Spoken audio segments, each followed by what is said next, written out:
38-year-old business owner Greg Hardy and his girlfriend Jill Connor are suing their neighbors, loan officer Tianatra Patrice Manley and her daughter, 15-year-old Whitney, for car repair bills and damage to a bicycle.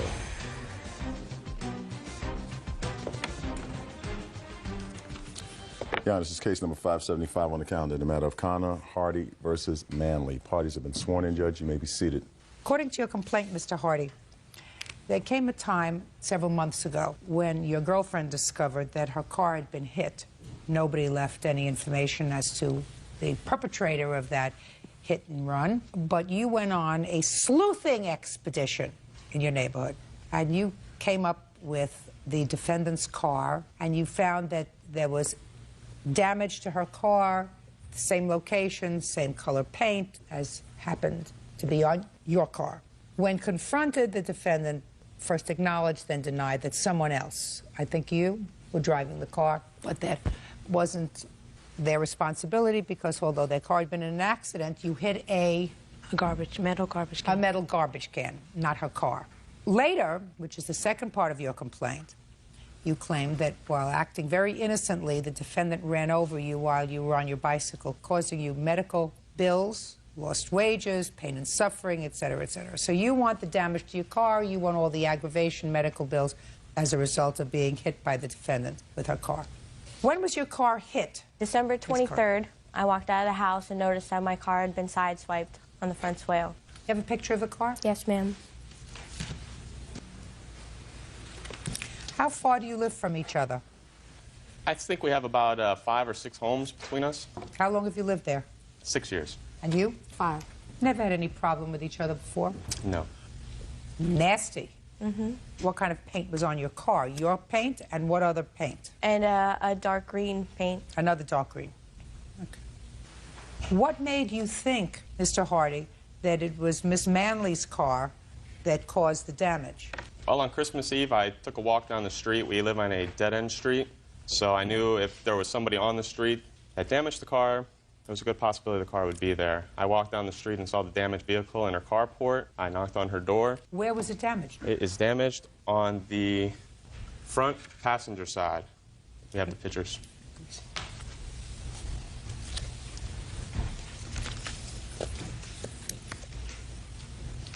It's on the side of the car. Jill's car is parked on the swale with traffic.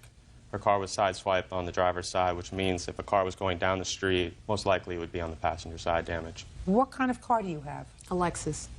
I have my photos as well. Can I see your car? Yeah. I only have damage, a dent, 2 dents in the front side of my car. She has a swipe, and my car hit a metal dumpster at McDonald's. Well, you don't know that. You weren't driving the car. Yes, ma'am, that's true. They told you that that's what happened? Yes, ma'am, that's true. Who was driving the car?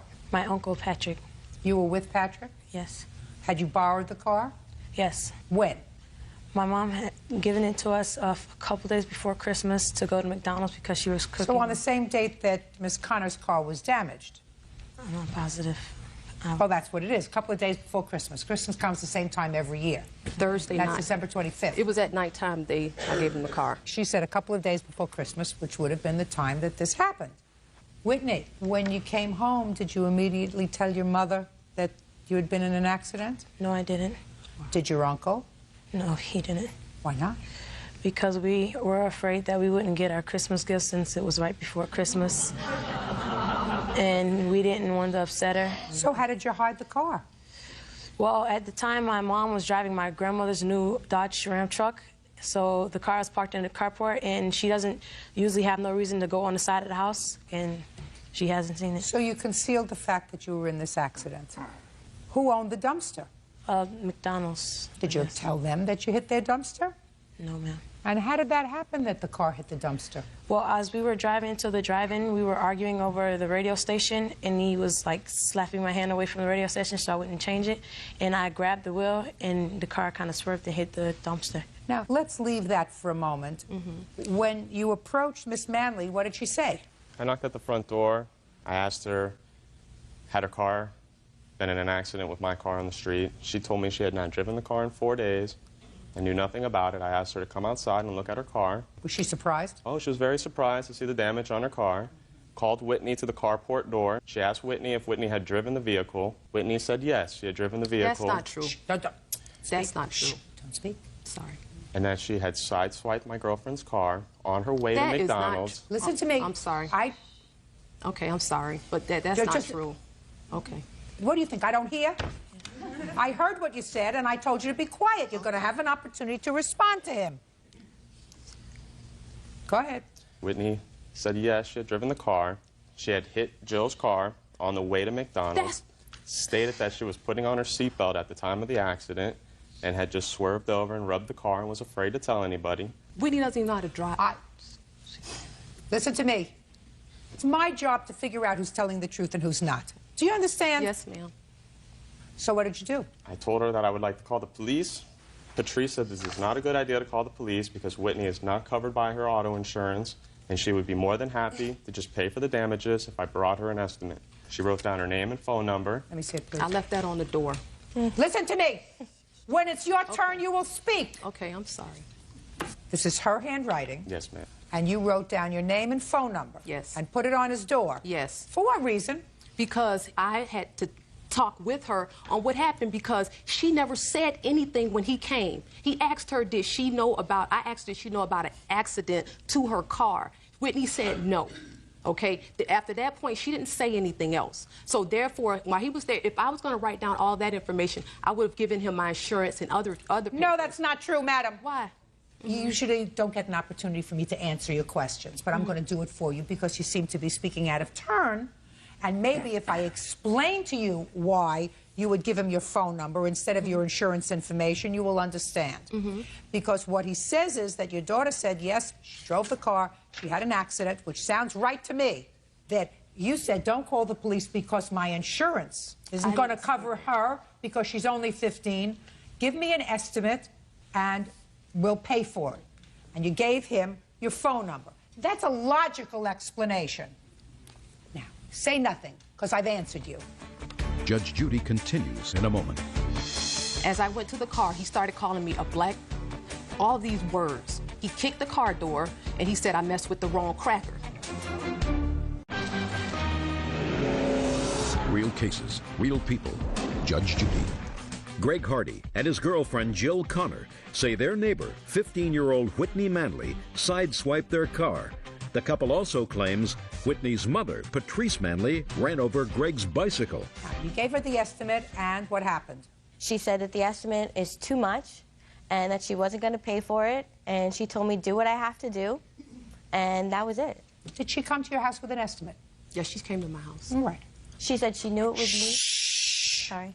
That's all. There would have been no reason for you to go to her house with an estimate unless she had said to you, bring me an estimate. Right? Right. If her daughter had denied hitting your car and having an uncle hit some trash bin on the same day, there would have been no reason for you, unless you're psychotic, to bring her an estimate. Right? Correct. Now let us hop over to what you did later on the bike. Sunday, we believe January 9th, she brought the estimate down to Patrice. Patrice said she was not going to pay for it. It was too much money. Do what we have to do.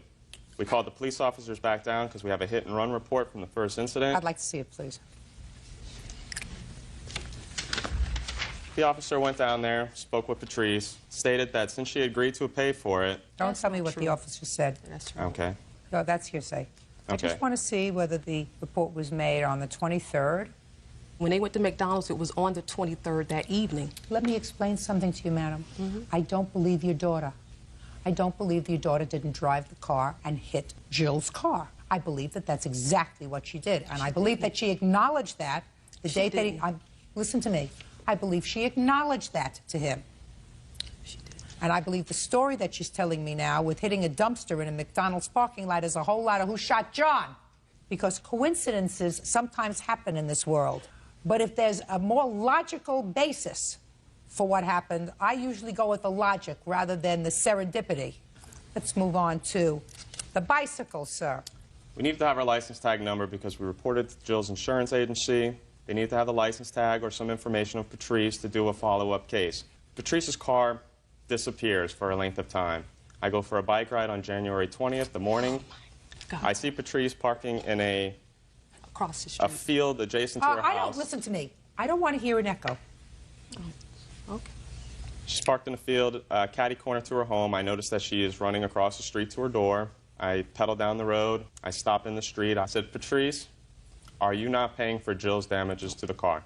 And Patrice stated, no, she will not pay for the damages. Are those the words that were used? At that time, yes. Okay, go ahead. Then I went over to her car, which was in the field, called Jill at work. Who owns the field? It's Broward County public property. Okay. Went to the car, called Jill and gave her the auto tag. Patrice was coming back to her car. Then we had a little bit of an altercation. Was the damage still on the car? Yes. Tell me about the altercation. Basically, we argued about who's going to pay for the car and why What she's did you denying. say to her, and what did she say to you? I stated that I can't believe she's not paying for the car. To do such damage while living in the same neighborhood is ridiculous to me. Why would a neighbor act like this? And I told her she was a liar, and she got into her car. What did she say to you? I don't remember her exact words, Your Honor. Did you call her any Nothing. names? I called her a liar. Other than that? I called her a B word. Well, that's what I'm Couple. asking you. Yes. Well, you know, when I ask you what the altercation was, and if what you're going to give me is oatmeal, then I'm not going to believe you. Well, Do you understand? Right. Real cases, real people. Judge Judy. Greg Hardy and his girlfriend say their neighbor, 15-year-old Whitney Manley, sideswiped their car. Greg says, on a separate occasion, Whitney's mother, Patrice Manley, ran over his bicycle. Did she say anything to you? She made comments back to me. I don't really know what she said, to be honest. Do you remember what you said to him? When I came out from the house, he was on the back of the car on the phone. He had his dog with him, a bulldog this big, while he was on the bike. As he was talking, I did not say anything. As I went to the car, he started calling me a black, all these words. And I didn't say anything to him because I didn't get upset. I just didn't say nothing. I got in the car and I rolled down the window. He came next on the driver's side. He kicked the car door and he said, I messed with the wrong cracker.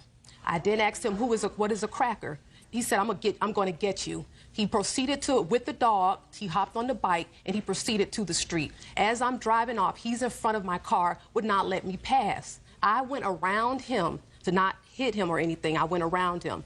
As I went around him, I don't know if the dog stopped or the bike stopped, whatever stopped, but his wheel was under my car because he was still trying to get in front of my car.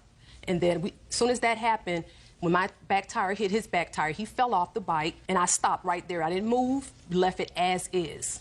He said, I got you now. I got you now. So I didn't say anything. I said, no, I got a good Negro lawyer, is what I told him. So he then picked up the phone and called the police. I, as well, called the police. 2 police came out to the scene, as well as the paramedics. Can I see the police report on that, please? Yes.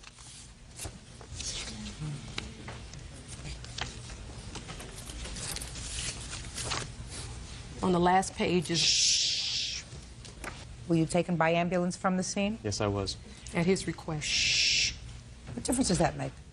Because there was nothing wrong with him. Well, how do I know that? I'd like to see the medical report.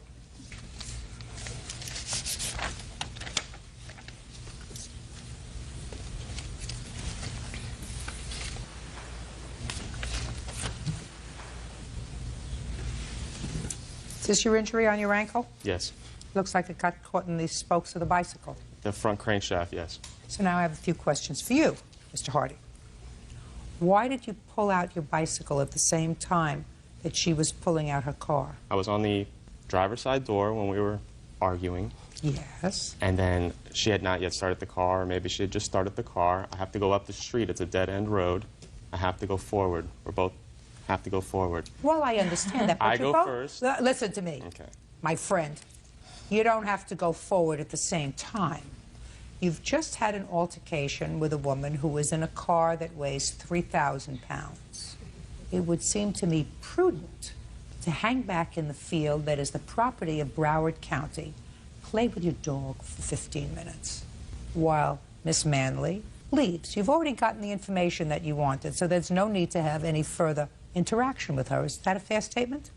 That's correct. Unless you wanted to bug her, which you might be able to do if you drove in front of her car with your dog at your side, so she would be going at 5 miles an hour instead of 25 miles an hour until she got to a place where she could turn off.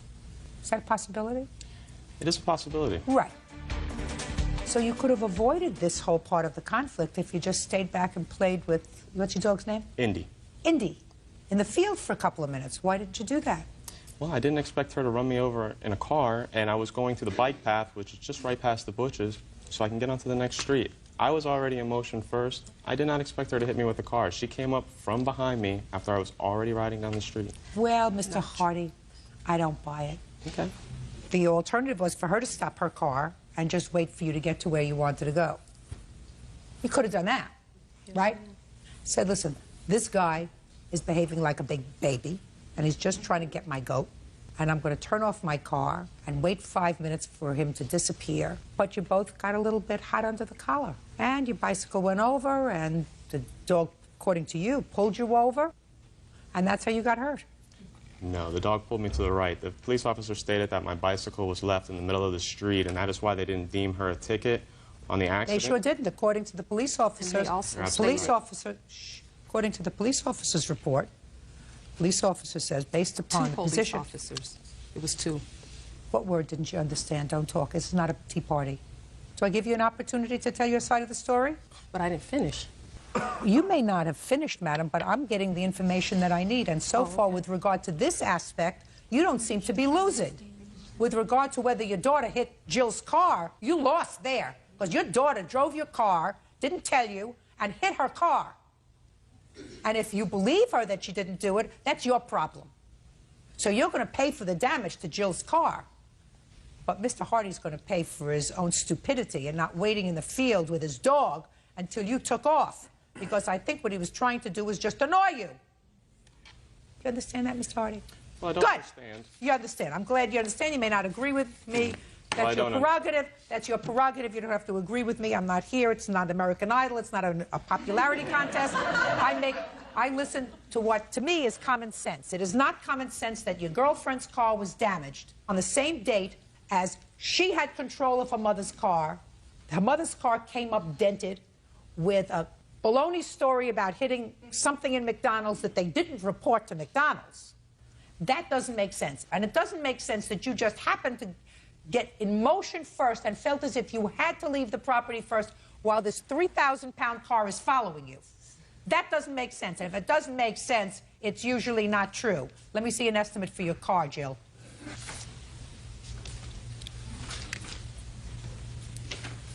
Is your car fixed yet?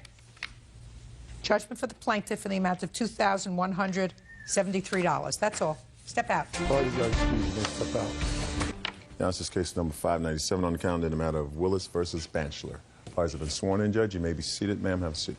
Miss Willis, you've been taking care of Miss Banchler's daughter for years. Yes. She first came to live with you because you were married to her father? Yes. He's in prison? No, he's just not around at all. Left. Gone. And you have how many children with him? None.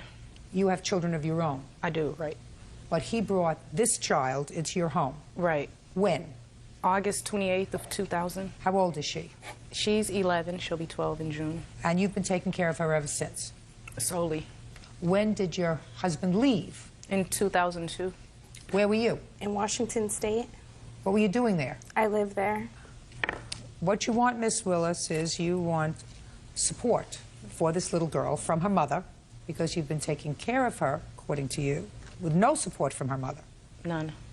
Ball's in your court, madam. I'd like to hear you. I have evidence here of money order receipts as well as a letter that I wrote. I have package receipts that I've mailed packages to I'm not her. interested in packages. Okay. Forget packages. Packages are not support. Okay. How much support have you sent for your daughter since 2002? There's one for $150 here. Give me just a second. I have to do this. 150. Go ahead. There's one here for $30. $30. One for $100.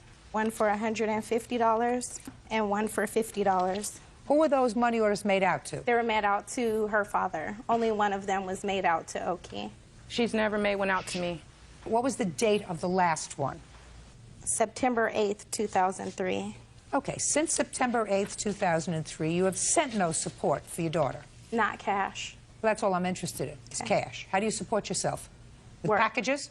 No. Your boss at the end of the week give you packages? No. Well, at the end of the week, your boss gives you money. Right. Well, that's support. That's what people bought her in this country. You give them dollars, and they give you bagels and lox and milk and chopped meat and chicken. You know, that's how we survive in this country. How did you expect your children to survive since September of 2003? I felt like that was her father's responsibility. Wrong. So I sent her to him. He said that he would take care of her, and obviously he did not do that. Well, when did you find out that he split? I found out when Judge Judy called me. You didn't know that before? No. Well, that's interesting. So the last contact you had with your child was over 2.5 years ago. Is that right? Yes. Why is that? Did you move? No. I just moved in September. Before that, I stayed in the same house. She was out here last summer also, and I let her at her mother's house, and I let my daughter call over there to speak with her grandmother. My daughter speak with her grandmother to tell her happy birthday. She answered the phone. My daughter said, "Mommy, like, what are you doing out here?" She didn't even speak. You know, she passed the phone to her mother instead of talking to her daughter. I called back the next morning to speak with her. Her mother told me she already left back for Washington. Listen to me. Since Miss Willis has been caring for your daughter, you provided $480. That amounts to 32 cents a day. Do you think that's enough? No, it isn't. What kind of a job do you have? I'm a custodial. How much do you earn a week? $400. Here you have a child that you expect to exist on 30 cents a day. It's not her responsibility to support your child. She took the responsibility. No, she didn't. She didn't adopt your child. At any point, she could have sent my daughter back to me at any point. That is the most ridiculous statement that I've ever heard. If you chose to have a baby and not be a mother, that's your prerogative. If you were smart enough to say, listen, I'm not the maternal type. I'm not good at raising a child. You probably can do it better. I'm going to let you do it because I can't, or I'm not interested in doing it. That's honest. But don't tell me that you've got this burning maternal instinct in your stomach and all she had to do was call you and you would have taken your daughter. Because anybody who is a parent, they wake up in the morning and they go into the nursery and they say, gee, my kid's not here. You know? They don't wait 2.5 years. I didn't wait 2.5 years. I've tried on multiple occasions to call them. They told me that I cannot call or send her any more packages. Listen to me, That's what my her friend. father Listen to me very carefully. At this point, Miss Willis is a legal stranger to your child. At any time, you could have petitioned the court for immediate custody of your daughter. I doubt that you can do it now. I would think that any judge that would give you custody of your child at this point had to be missing one in his six-pack. However, there was a time immediately after the child left your custody when you could have done that. So you can relinquish custody of your child to somebody else, but when you relinquish custody of your child to a stranger, you pay support. And what Miss Willis is asking for, as far as I'm concerned, is a minimal amount of retroactive support for the child in the time that she supported the child. What she's asking for is $5,000 over the course of 4 years. It's a little more than $1,000 a year. Figure it out. Judgment for the plaintiff in the amount of $5,000. That's all. Parties are excused. You may step out. She had numerous opportunities to get her daughter back. I've been denied the opportunity to do it, not necessarily by the plaintiff, but by her father. But she's my daughter. I couldn't imagine her even going back with her. I don't accept the fact that I'm going to have a custody issue with her. She is my daughter. I will fight to the end to make sure she stays with me forever. And now the next case. All parties in the matter of Jones versus Lewis Castillo. Step forward, please. Douglas Jones is suing his cousin, bus driver Dwight Lewis, and girlfriend Mary Ellen Castillo for damages to his home as the result of a fight. Douglas says Mary Ellen and his girlfriend went toe-to-toe. Mr. Jones, Mr. Lewis is your cousin, according to your complaint, and this lady with him is his girlfriend. That's correct. At some time, for reasons that I'm sure you will explain to me, you allowed Mr. Lewis, his girlfriend, and her 3 children to move into your home, a home that you shared with your girlfriend. That's correct. And any other children? Yes, 2 boys. Whose children are those? Ours. The two women, for some reason, did not get along. Right. And there was an altercation that became physical.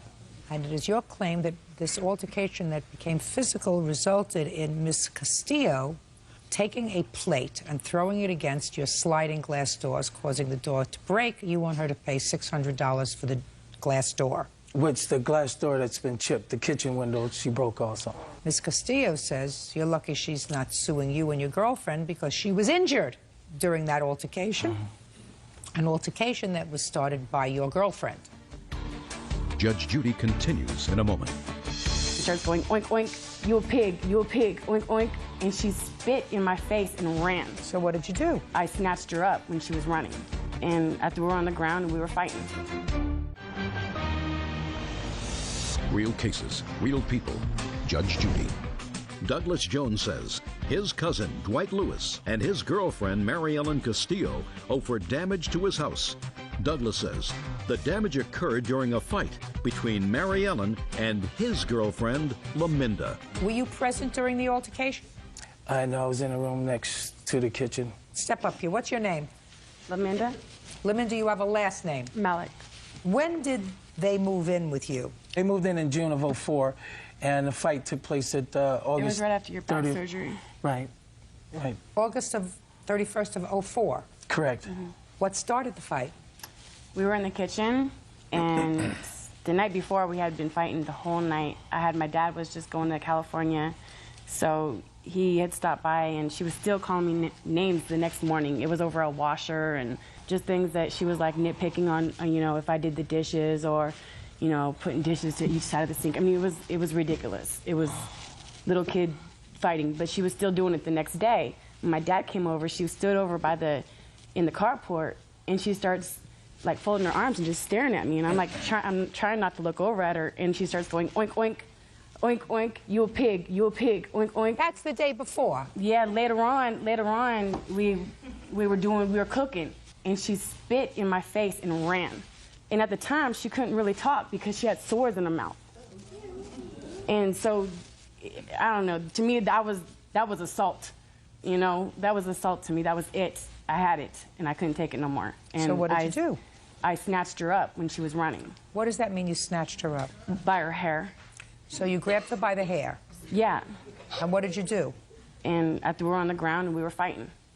Then her husband jumped in and went to go pull me off. And that's when I heard the commotion. That's when he heard the commotion. And I just had a back operation a couple of days before that. I'm sorry about that. You feeling better?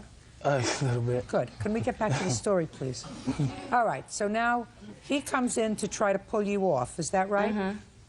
And when he started to pull me off, I felt like I was being, like it was both of them. She was still getting her, kicking me and stuff, and I'd been threatened by her the whole time. Well, he's trying to pull you off, so evidently you're on top.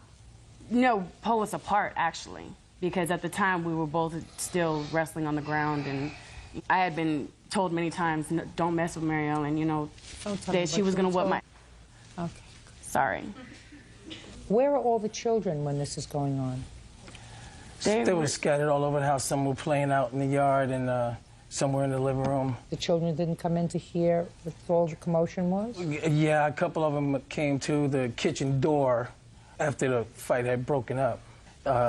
See, they've been nitpicking at each other for a while, especially Mary Ellen, because it seemed like she wanted to be the alpha female, and you don't do that when you're invited to somebody's house.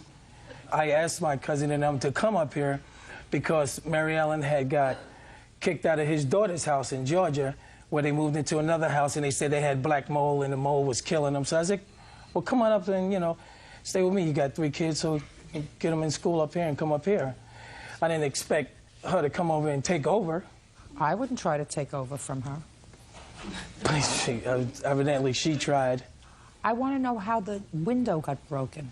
After the fight went on, I think Mary Ellen was very upset about getting beat because she was promoted. Come on. My cousin was promoting her as, you know, this really good fighter. She beat up 2 cops in California and all this kind of stuff. And she was upset getting beat, so she took it out on my house. You know, Did you see her throw the plate? No, I heard the plate. I saw her hitting the door with the plate, though, because once I heard the kitchen window break, I was on the phone with my brother, Wolfat Jones, and I came in. She was at the sliding glass door, banging it, but she had broke a plate on the sliding glass door already. Why were you hitting the sliding glass door with the plate? It wasn't broken at all. Why were you hitting it with the plate?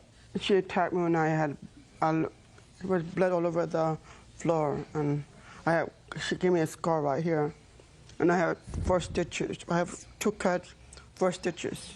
Sounds like you got the better of the bargain. And my window still isn't fixed. I have plastic on it. You know, in Seattle it rains a lot, and it ran up a lot of bills because I'm raising my 2 boys.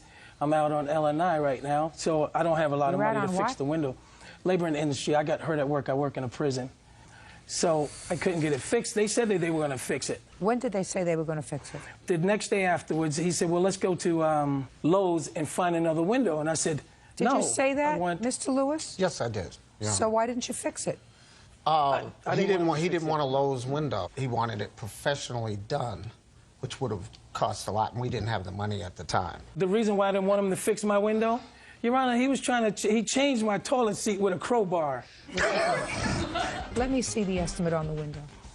As long as Mr. Lewis agreed to fix it, then he's got to fix it. Well, Your Honor, he tried to fix my toilet bowl and cracked it. I don't want him to... No, he's not coming back to fix it now. Yeah, no, I don't want him to fix it anyway. Okay. He doesn't know what he's doing. Do you have a picture of the patio door? Yes, ma'am, I do. I'd like to see it, please. I took it with a camera phone, so you can still see it good, though. Quite frankly, what distresses me more than anything else is that you have 5 children there who are witnessing these 2 women in a mud fight on the kitchen floor. And according to your cousin, at least, you seem to think that it's wonderful that she's a good fighter. He always did.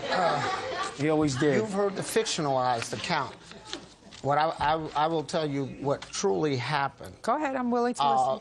When we left Georgia, we left Marietta because the house we were in had too much mold in it. Tell me about your daughter. Mary Ellen and the children wanted to go to Washington, to Uncle Dougie's house. So we went up there. He had told us, he had assured us beforehand that Laminda was not living there. He had kicked her out a year before because they weren't getting along. Where were the children, his children living? His children were there. But not their mother? No. He had hired a nanny for a while. Is that right so far, sir? That's correct. Okay. He had hired a nanny. She came over and beat up the nanny one day. That's why she had a warrant. That's why after she assaulted Mary Ellen, she had to split. That's why once we broke them apart in the kitchen during the fight, he was trying to get her out of the place before the police arrived. Mr. Lewis, when you arrived there, was she there? No, she was not. She has her own place in When Bremerton. did she come back? When he needed to have his back operation. His oldest son has diabetes. He did not trust either of us to give him his medication. We've never done it. But she had. So she had. They had been together since the kids were small until he got rid of her. Well, when she came back in, she was back in her house. She was pushing her around. She even tried to push me around, telling me to get out of my cousin's room. Which was my room at the time? No, you slept in the extra bedroom. He would let you come in there once in a while. Okay. For whatever. Becoming clear to me, why did you eject her from the house? She's been gone for at least a year and a half, maybe 2 years. Well, she liked going out a lot, you know. And she liked to party. Exactly, yeah. And that wasn't good for your children? No. Mr. Jones. Yes. There's a reason why you tell the mother of your children she can't live in your house anymore. Right. I mean, I don't have to go into all the details. We actually parted our own ways. There's a reason you tell the mother of your children that she can't live in your house anymore and she's leaving without her children. I didn't leave without my children, Your Honor. Right. I didn't leave without my children. I had my children with me when I left them. I stayed in the shelter with my kids, Your Honor, so... Somehow the children got back with their father. Yeah, they did, because I was a housewife with nothing to stand on when I left him. You have to pay for the window and the door. If you're still together, she looks confused. You understand that you understand that you have to pay for the window and the door. Yes, Your You Honor. said you were going to pay for it. If she wants to sue her for her medical bills, she certainly is entitled to do that. at some other date, if you had filed a counterclaim with regard to her medical bills or injuries, I would have at least entertained that today, but you had no counterclaim. You have to pay for the window and the door. Judgment for the plaintiff in the amount of $600. Thank you, Your Honor. Thank you. Parties are excused. You may step out. Your Honor, this is case number 451 on the calendar in the matter of Shields versus Germany. Parties have been sworn in, Judge. You may be seated. Folks, have a seat, please. Miss Shields, you and the defendant were boyfriend and girlfriend, and you lived together for how long? We never actually lived together. We were just boyfriend and girlfriend. Did you live together? Well, we dated. We stayed together. As far as I was concerned, we was together and staying together. According to your complaint, last summer you were living together. We didn't actually live together. He has his own residence and I have my residence, but we were a couple. Well, it's interesting. You said that he came home last summer, I think sometime in July. He came home in the morning because he had been out all night and you refused to let him in the house. Okay. Is that what you told me? Let me see. I can explain. You know, I'm getting older. Maybe I misread what you said. You said on July 1st, 2004, Byron, that would be you. Yes, ma'am. Came home after being out all night. He didn't have the key to get into the house and started banging in the door. I refused to allow him back into the home since he refused to stop continually disrespecting our relationship. Well, that sounds to me like he was coming home. Actually, he had already been told not to come back around. We had already had a falling out and breaking up. I asked him not to return anymore. I told him that, you know, I didn't want to be bothered because of the things he had been doing in the relationship as far as, you know, staying out, other women, different things of that nature, and so I had already called it quits. So that's in July, and you say that when he came home in July, he assaulted you. So tell me what happened. He arrived at the house. It was early morning. Him and his friend had pulled up from somewhere, and he was knocking on the door, saying through the door, open the door, you know, that he wanted to talk, and I explained to him that, you know, there was no need for him to be there because I wasn't going to open the door and I wasn't going to talk to him, so he needed to leave. He got irate and started, you know, pushing on the screen door, you know, yanking at things, just out of control. And so, you know, I continued to let him know that the door wasn't coming open. He needed to leave or I was going to call the police. So he ran around to the side of the house and he got the garage door open. He kicked it in. He came into the garage. There's another door that allows you to come into the house. He must have got a hold of something in the garage and pried. Whatever, he got into the house. No, he didn't get into the house that way. Did he get into the house some way? I want him in the house already. Yes, ma'am, he came. You know, I have other things to do today. Okay, I'm sorry. He came around the front, and he yanked the screen door open. He kicked the front door, and he came in, and he assaulted me. Well, tell me what happened when he kicked the door in. When he kicked the door in, he started grabbing at me and started fighting me, and he punched me in my mouth. He hit you in the face? Yes, ma'am, he did. And then what happened? I had already called the police, was bleeding. Police got there. He told the story that I hit him with a glass. So therefore, they said that, you know, if it's a dispute between both you guys are saying that you each assaulted each other so you both could go to jail. I wasn't really prepared to go to jail. I mean, I wanted him to leave. And at that time, I just asked them to make him leave. And they did. My mother was going to escort me to the hospital up the street, and they made sure that the situation was calm down. So you went to the hospital. What happened at the hospital? Went to the hospital, was there for a little bit. They got me back and started to, you know, stitch up my lip and everything. How many stitches did you have in your lip? 6 stitches. You have a bill from the hospital? Yes. I'd like to see it. Let me just give her doctor bills and everything.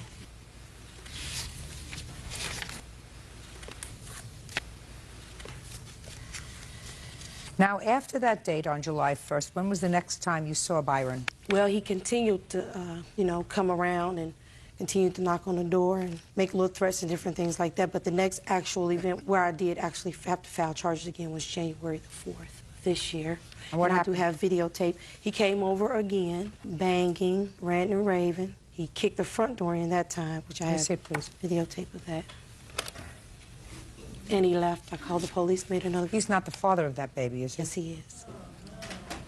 Yeah, it's not like...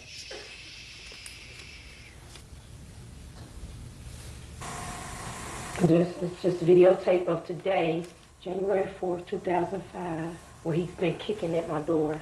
Just continuing to destroy the door that he's already destroyed numerous times.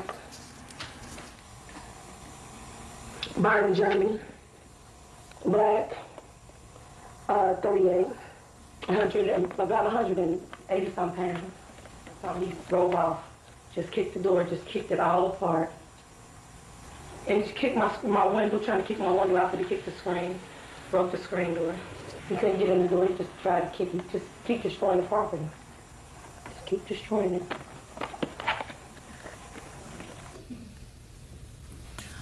When was the last time you had sexual relations with the defendant?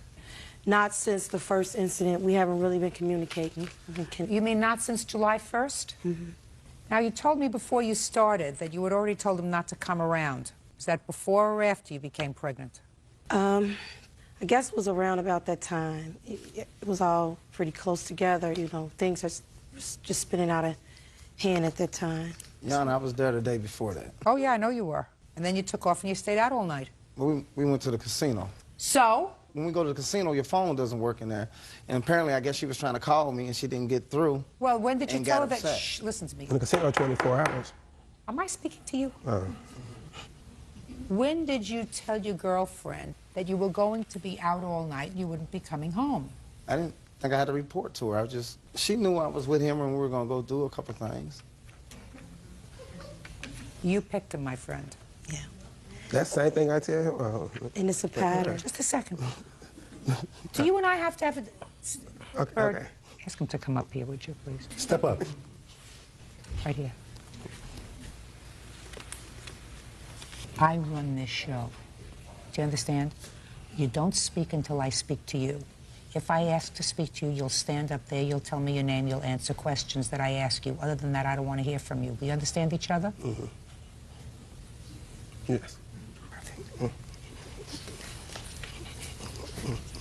Yana, when she goes places, she don't call me and say, hey, this is what I'm doing. I mean, she does it, and when she gets back... Well, let me ask you this question, Sir Lancelot.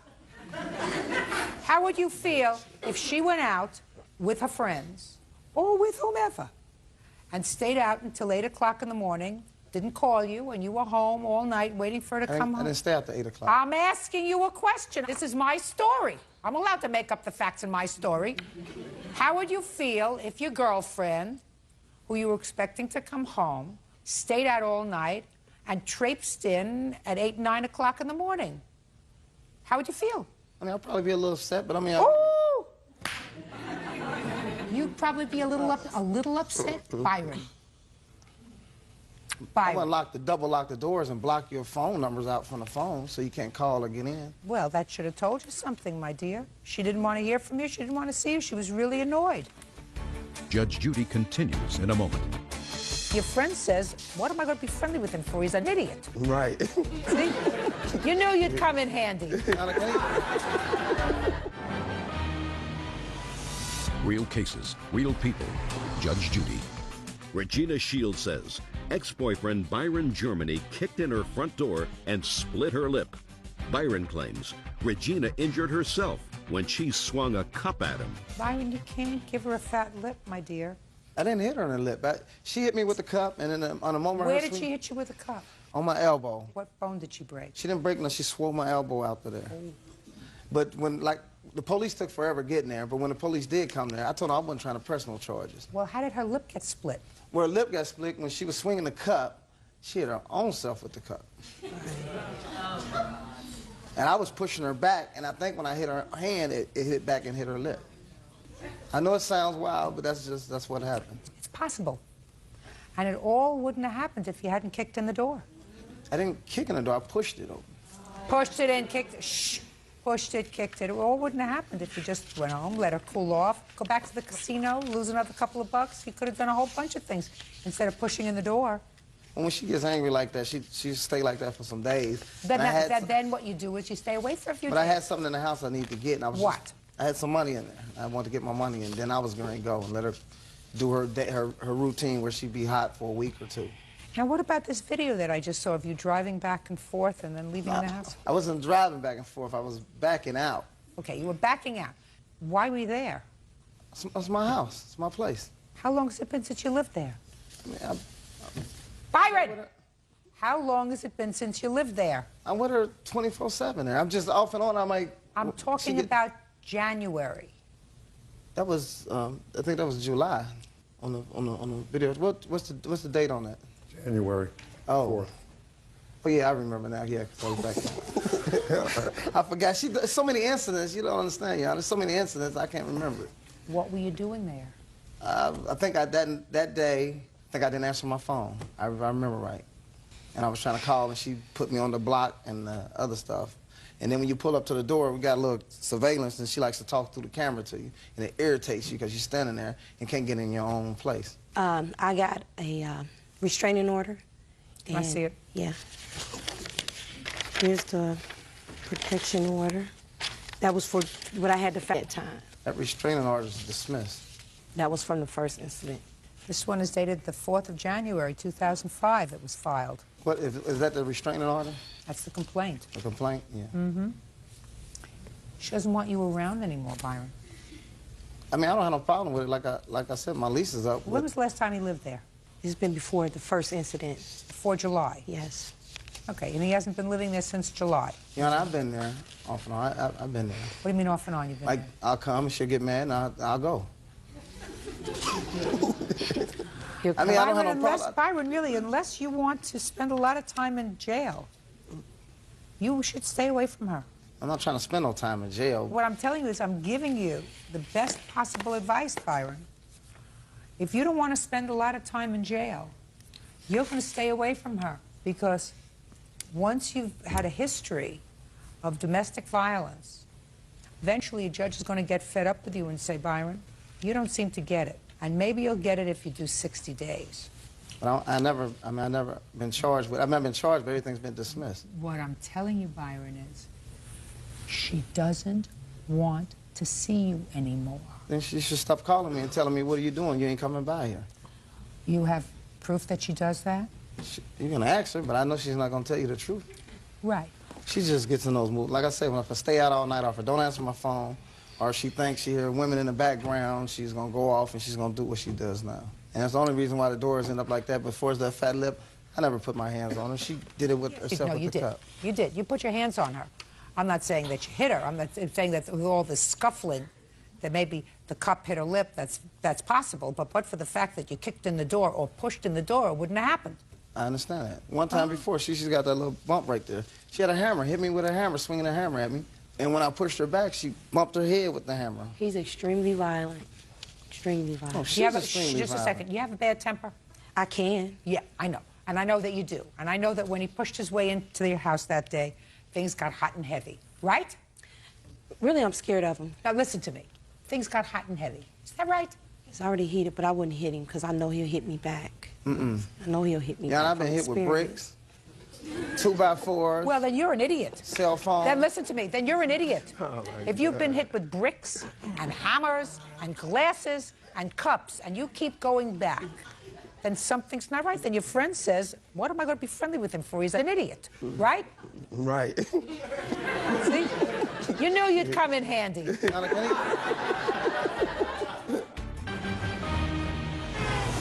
Real cases, real people. Judge Judy.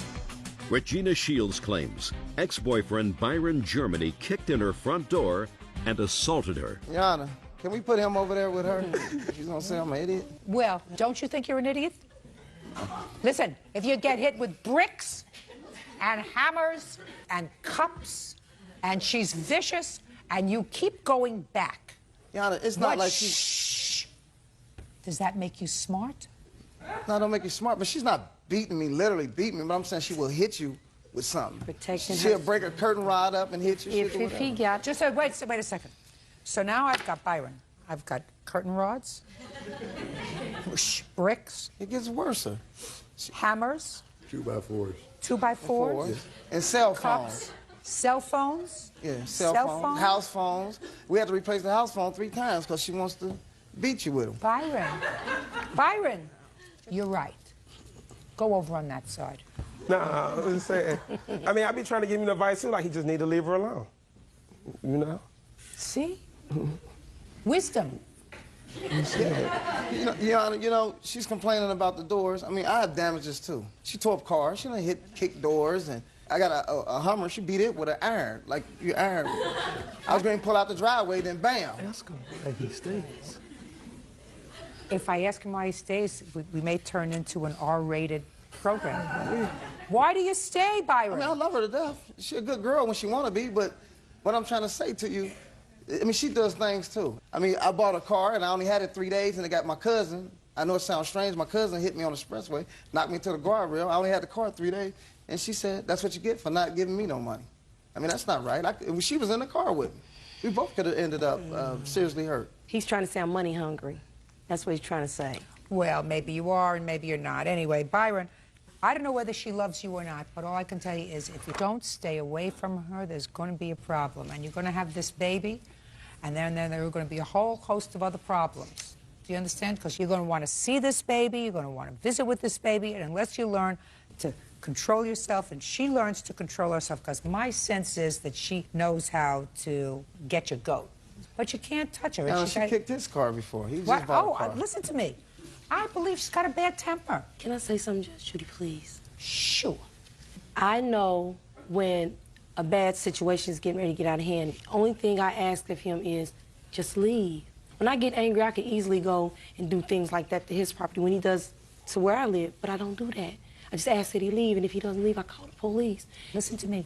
I know you sound as if butter would melt in your mouth.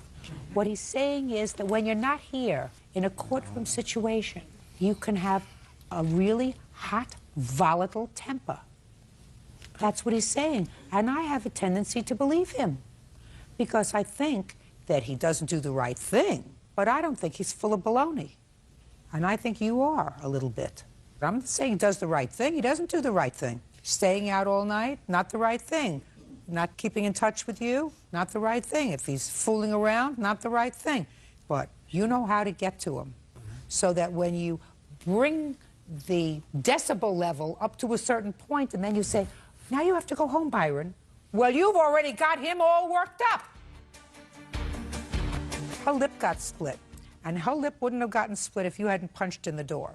So you're going to pay for all those medical bills, which come to about which come to about $630. Better find somebody to fix your door for about $500. Donna, I didn't hit her in the lip. I shouldn't have to pay. I don't care whether you hit her in the lip or not, but for the fact that you pushed in the door, there wouldn't have been a scuffle and her lip wouldn't have gotten busted. All she had to do was answer the door. He could tell you. He was right Just there. a second. She didn't want to answer the door. She doesn't have to answer the door. There is nothing written in the Constitution, Byron, that provides that she has to answer the door because you knock on it. Judgment for the plaintiff in the amount of $1,130. I suggest you stay far away from each other unless it's pursuant to a court order of visitation for this new blessed event that's coming next month. Thank you very much. That's all. Parties are excused. You may step out. Yeah, this is case number 438 on the calendar in the matter of Water versus Boris. Parties have been sworn in, Judge. You may be seated, sir. Have a seat, please. Mrs. Water, the defendant is your former husband, and you have 2 children together. We have 4. I only knew of 2 boys. You have 2 boys and 2 girls. In any event, one of your boys was in need of a car. So you called your ex-husband because you knew that he had a car that was not running, an old car, 40 years old, a classic car. And you made the following agreement with him, according to your complaint, that you would invest your money in getting the car up and running if he would give the car to your son. What's your son's name? Luke. And Mr. Boris said, okay, go get it. It's laying over in my father's property because it's not running. So far, correct? I went down and prepped the car. We pulled it out and cleaned it up. My son. But it wasn't running. It wasn't running. And you took the car, and over the course of the next several months, you put the car in running order and invested, according to you, almost $4,000 in the car. And at some point, there came a problem because you couldn't title the car and get the insurance on the car and turn it over to Luke because there was some problem with Mr. Boris. Yes. And you ended up buying your son another car. Right. And now you're suing him for the money you invested in his car. Yes. So I'm going to turn to you, Mr. Boris, and ask you some questions. So. Sure. First, tell me what year car this was. 1964 Falcon. And how long have you had it? 30 years. And according to your answer, it had been your intention always to give the car to one of your sons. Correct. So it's clear that you and your former wife had this agreement that she was going to fix the car and you were going to give the car to Luke. Right. And she did fix the car and invest thousands of dollars in it. No, she said she had it fixed, but it still didn't run right. After spending that amount of money, it didn't run right. She spent thousands of dollars on the car. Correct. How many thousands of dollars do you have documented that you spent on the car? $5,293. So what happened, Mr. Boris? When they picked the car up, I only saw it one time after they picked the car up, and I had asked on several occasions to be included in the repair of the car, because that was our dream. That didn't happen. Her new live-in boyfriend did the repairs on the car with my son, which upset him greatly, because that was our thing, always. And Mr. Boris, if that was going to be your thing, then why didn't you say, listen, if you pay for the parts, we'll leave it at my father's house, and I'll work with Luke on it, you know, whenever I can. Why did you, according to you, put it in shape so that they could move it? She made the offer of, if I give the car to Luke, that she would pay for the repairs. Right. Well, that's what I said. She didn't want to include me in that, though. She said she would, but once they got the car, I never saw it after that. They took it somewhere else to a friend of his who builds race cars, and she wouldn't tell me where it was. I had asked several occasions. How did you ask? I'd like to go see the car. I'd like to see where it is, the progress of the car. And what did she say to you? No, it's being worked on. Well, that's not a nice thing to do. Why did you do that? Well, I don't recall ever saying that. The car was at the mechanic's house for a month while he was rebuilding the engine and doing major work to it, and then we brought it home, and it was parked in front of the house until the police came by and told me that the registration was not valid, even though I had plates and tags. So we had to move it off the street. So we did park it at a friend's house who has some property. Well, what do you need to get the car in a state where it can be registered and have proper tags? Just a signed statement from him stating that he has given the car to my son, but he refuses to do that. I have a thing from the DMV. My son has the proper paperwork. The reason that the DMV kicked it back out was because she tried to add her name to it. Her name How old is Luke? 16. He can't register the car himself. He can become the legal owner, though. No, he can't. He can't. She needs an insurable interest in the car in order to get insurance on it. Anybody who wants to insure a car has to have an insurable interest in that car. Otherwise, you could take out insurance on my life, for instance, and then I wouldn't feel safe. Do you understand? So your 16-year-old son cannot own this property alone. He has to own it with a parent, with an adult, or with his guardian. More than willing to be a co-owner with him. Well, that wasn't your agreement. And the agreement wasn't to make her the owner either. No, she's not supposed to be the owner. But if she... There on the paperwork, it's trying to show that she's trying to put her name on the title. With Luke? Mm-hmm. Well, so what's wrong with that? She's just paid $5,000 to fix it. Because my son told me once she takes ownership, because she bought him a new car. She went and spent thousands of dollars more for a new car rather than to continue to invest in fixing that car. And my son has told me that once she becomes the owner, she's going to sell it. And that was never the intent. Miss Water, is it your testimony today that if you are successful, that it is your intention to give this car to your son, or is it your intention to sell it? My intent was to get the car running for my son. I tried to do something nice because I knew he wanted to give the car to one of his sons. So I said, you give him the car, I will pay to have it up and running. He failed to follow through on his part. No, madam. He refused to sign a bill of sale. He did not want to sign a bill of sale to you and Luke. He says, I don't have a problem with signing a bill of sale over to myself and Luke, but not after to... I invested the money. What? It could be in my son's name, but as you state, it cannot only be in his name. Correct. And he said, I'm not making my former wife a gift. I'm making a gift to my son. So he has no objection to giving you a bill of sale so that you can act as emissary to have the car registered and insured, correct? Yes. That's not unreasonable. That was your agreement. Your agreement wasn't that he was going to reimburse you. I have a younger son who also I had planned on once he reaches the age to pass that car on to him. Listen. You can only pass the car to one child. You made an agreement with your former wife. Your agreement was that she would fix the car. She would pay to fix the car, and the car would be Luke's. Right. And it is only by virtue of the fact that the law proscribes a 16-year-old from owning a vehicle because he can't insure the vehicle that I come up with this solution for you, sir. And she is the guardian and custodian of your 16-year-old son, so you cannot sell this car without her permission. Are you following what I'm saying? Yes, I would turn the car after Luke is 18. No. It's a family heirloom. It's something I want to keep in the family. Mr. Boris, listen to me very carefully, sir. You made an agreement with your former wife. And Luke. And you will, and I will issue an order, that you will do a bill of sale to your son and you as co-owners of this car. And you will deliver that bill of sale to your former wife, giving her the ability, because that was your agreement, to register the car and insure it. If Luke chooses to drive it, that's fine.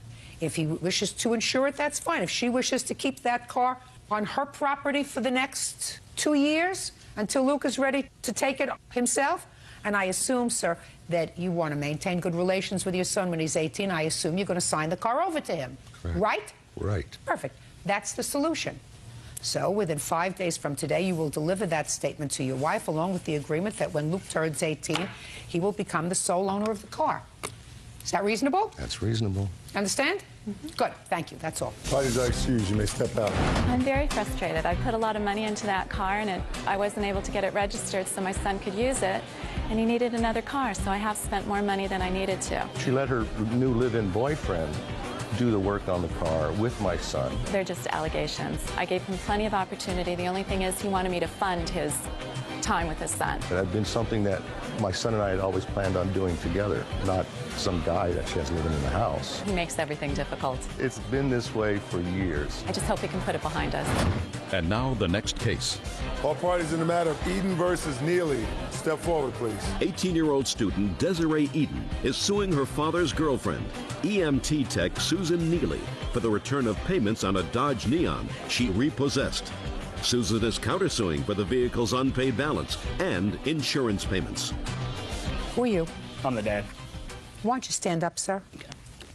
Miss Eden, while this gentleman, who's your father, is not a defendant, I'm going to have him stand here because I think it's important. Miss Neely is your father's girlfriend. They live together, is that right? Yes. According to what I read, a couple of years ago, you needed a car. You were living with your father and his girlfriend. And Miss Neely agreed to buy a car. You were underage, so it was in her name. And tell me what the agreement was. The agreement was that I paid the car payments on the car as it came. I paid the $1,000 down plus the car payments on it. Did you? Yes, I did. From when to when? From November 2003 to November 26th of 2004. And you made the payments every month? Yes. Who paid the insurance? I paid it when she asked for it. The agreement was that you would make the monthly payments? Correct. Yes, ma'am. Ms. Neely, is it correct that Miss Eden made the monthly payments on the car from November of 2003 to November of 2004? Her last payment was on November the 12th. So the answer would... The day after Thanksgiving, she decided that she was going to move out and move in with her boyfriend. And I told her she could not take the car because that car was in my name. It was titled in my name. And I would not let her have it because if something should happen and they go out and have a wreck and kill somebody, it comes back on me. So I told her she had to leave the car with me, and if she came with the balance owed against the car, then I would sign it over to her. That's not true, Your Honor. Just a second. She did not come up with the $2,201.93 that was owed against the car, so I would not allow her to have it. Well, wasn't your agreement.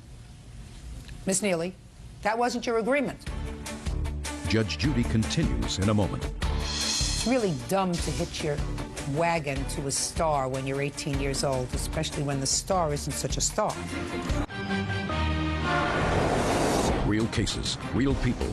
Judge Judy. 18-year-old Desiree Eden says her father's girlfriend, Susan Neely, illegally repossessed her car.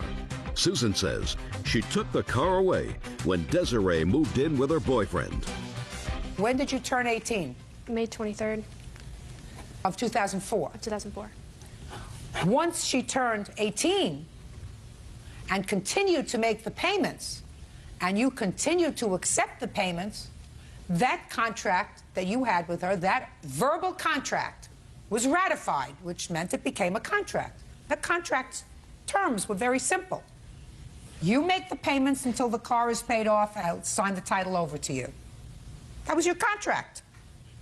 But she's no longer making payments. She stopped making payments because you wouldn't let her take the car. Correct. What we're talking about is an anticipatory breach, which is You said to yourself, I'm not so sure whether she's going to continue to make the payments on the car if she's not here and living with the boyfriend, so I'm not going to let her have the car.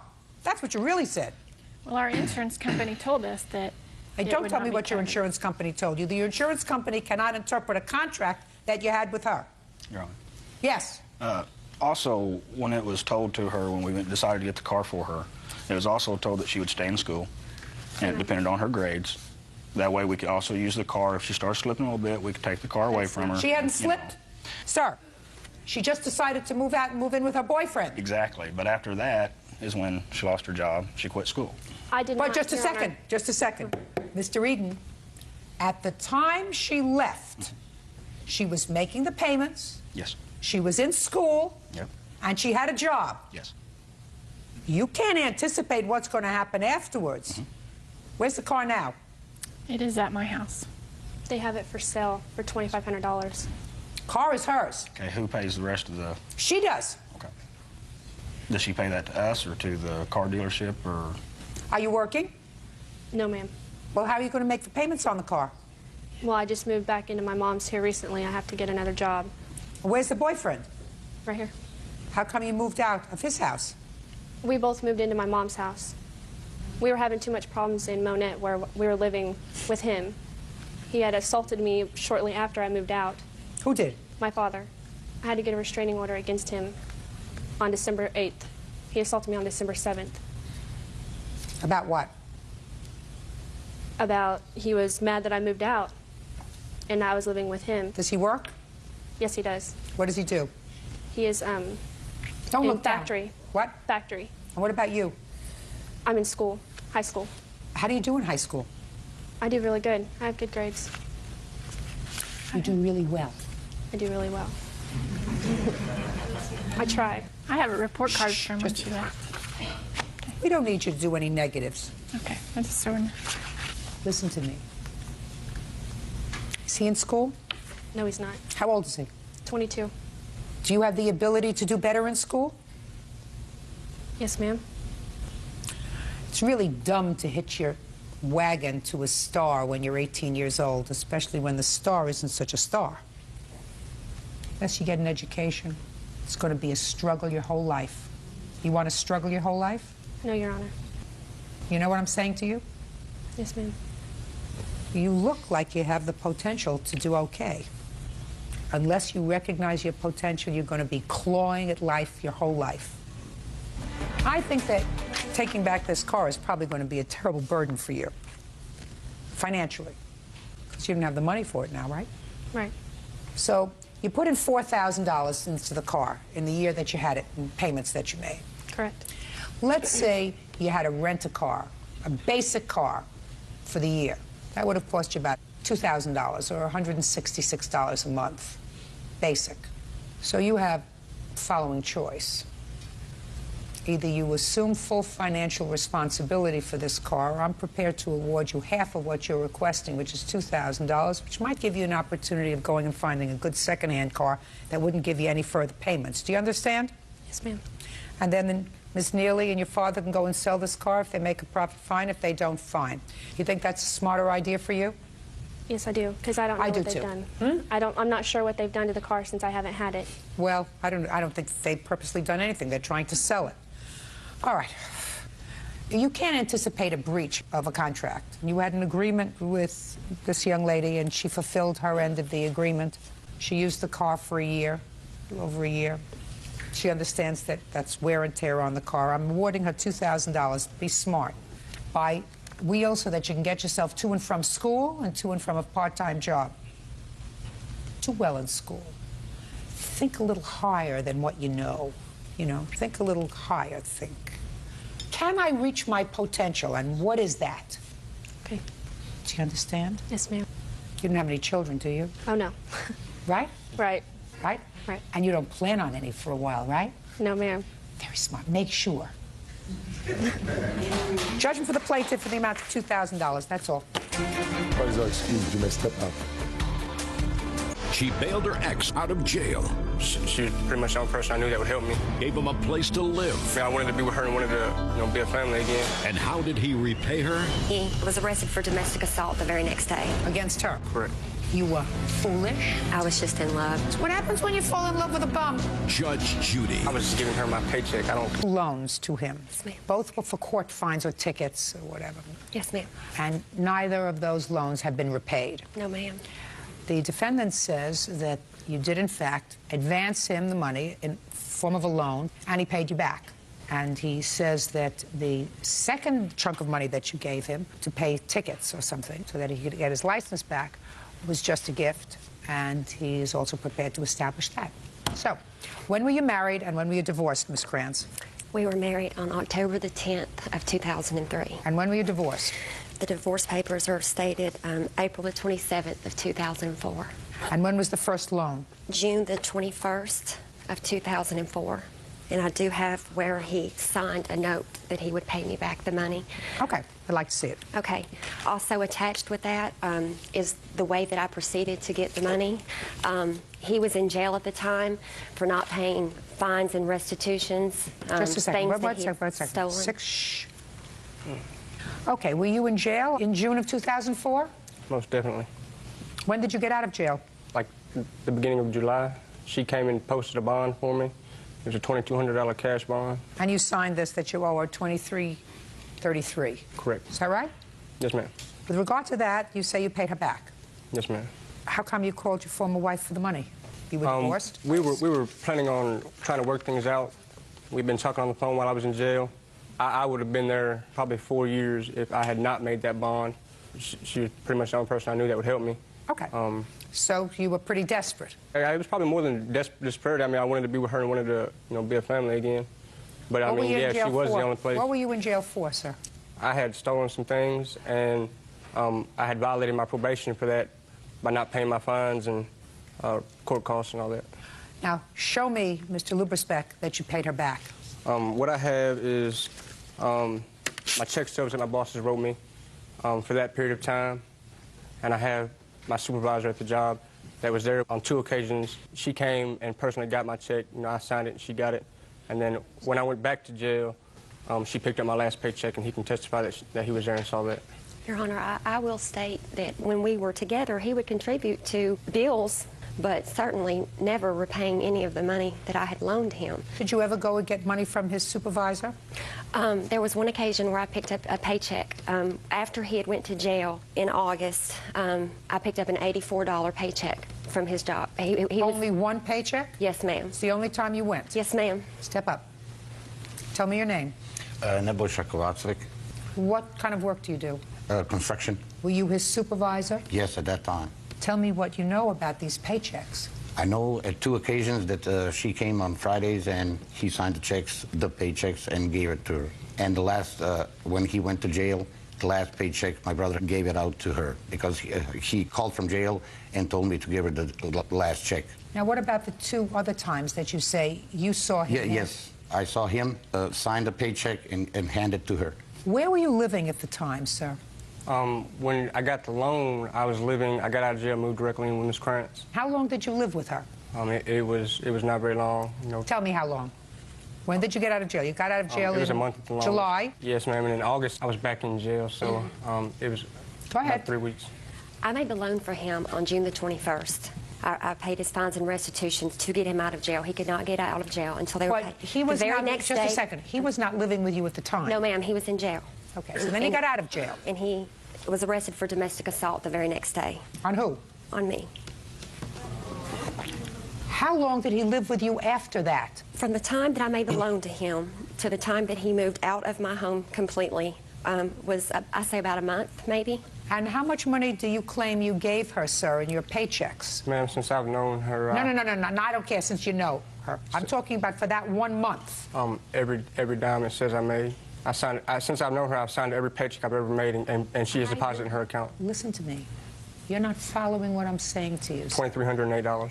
And after I was arrested for domestic assault, my boss came and bonded me out, and I went and stayed with him. Did he sign his checks over to you, and did they go into a joint account? No, ma'am. I had my own personal private account. Thomas never was on my account. He was not able to be on my account. No, that's not what I asked. Okay. No, ma'am, he did not. No.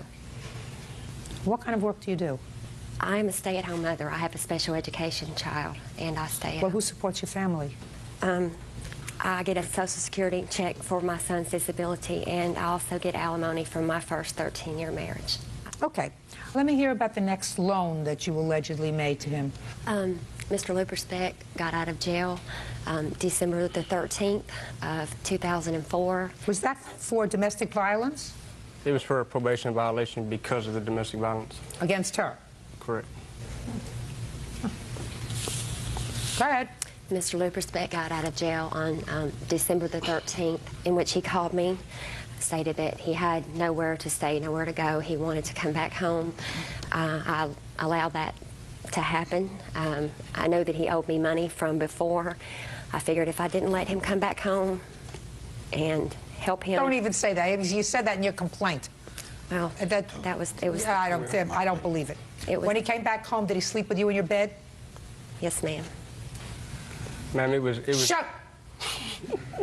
That's not to give him a place to stay. Giving him a place to stay is that he has a pillow and you go sleep on the couch. Letting him come home and share your bed is a totally different thing, Miss Krantz. You know it and I know it. Yes, ma'am. All right. I was just in love, and I was Well, foolish. then you have to say that, you know. I mean, that's clear. You were in love with him? And I was foolish. Well, then why are you bothering me?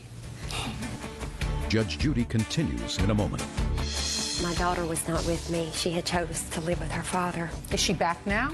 No, we are just now establishing our relationship together. It's what happens when you fall in love with a bum. And later today, I was trying to get out of the vacation because I didn't want to be around any negative influences where I know that things are going on. So why did you go? Speck owes for 2 loans to pay court fines and restitution. Shelley also says Thomas is an abuser. Okay. You were foolish. You were in love. You gave him money. I did. Then you had a fight, and he probably knocked you around, and you had him incarcerated, and then he was violated again, and then as soon as he got out of jail, you let him come back again in December to your home where you have children, where children are supposed to be peaceful and live in a peaceful, quiet environment. At that time, my daughter was not with me. She had chose to live with her father because of the things that had happened between Mr. Lupersbeck and I. Is she back now? No, we are just now establishing our relationship together. Well, that's what happens. It's what happens when you fall in love with a bum. Fall in love with a bum, you can lose your whole family. I realize that. That would be you. No, it wouldn't. You may have a seat, sir. Yeah, Sure. That would be you. Ma'am, I've worked every day since I've met this lady, and I was sleeping in my car before we were married and giving her my paycheck. I don't consider that being a bum so that her and her family can eat. Just a second, sir. How did she get involved with the arrest that brought you 2 probation violations? Who'd you steal from her? No, sir. Ma'am, it was an employer that was refusing to pay me. You mean an employer that was refusing to pay you? A judge wouldn't listen to you when you were trying to get your money from that employer? Look at you, Mr. Lubitschek. You can't even keep a straight face. I didn't even try to go through a court. I just took what I felt he owed me. Did that ever happen before, Mr. Lupersbeck? No, ma'am. Never were arrested before? Yes, ma'am. She didn't have anything to do with that, did she? Not that I know of. Okay. So how many times in total, I want you to think? How old are you? 26. 26. So you haven't had that long a life. How many times have you been arrested? Let's say more than 5? 15. 15. So you've been arrested 15 times. And how many times was she involved? Twice. Twice out of 50. So 13 times she was not. That makes you a bum. Sure. Just because you try to pay your own way and pay a little rent money doesn't make you not a bum. Somebody who's 26 years old has been arrested 15 times is a bum. That's what my grandmother would say. She's entitled to her opinion. It's my opinion's the only one who counts here. Your Honor, Listen to me, Ms. Krantz. Give me the second loan. He came out of jail in December of 2004. You took him back home. I assume it was at that point your daughter went to your ex-husband or before? No, ma'am, that was in June. In June of 2004? Yes, ma'am. Oh, so she had enough of him 6 months before. Yes, ma'am. So now let's fast forward to December 2004. Go ahead. He came home. He was placed on intensive state probation. Part of his probation was that he was to get his license back and retain a job. So he asked if I would help him get his license reinstated. He promised me several times that if I paid this for him, that he would pay me back. He informed me that there were 2 tickets that he had to get paid. All right, so you gave him how much, $800? It was over $800. All right, and then what happened after the 15th? Shortly thereafter, we began to argue. Thomas still had a problem finding a job.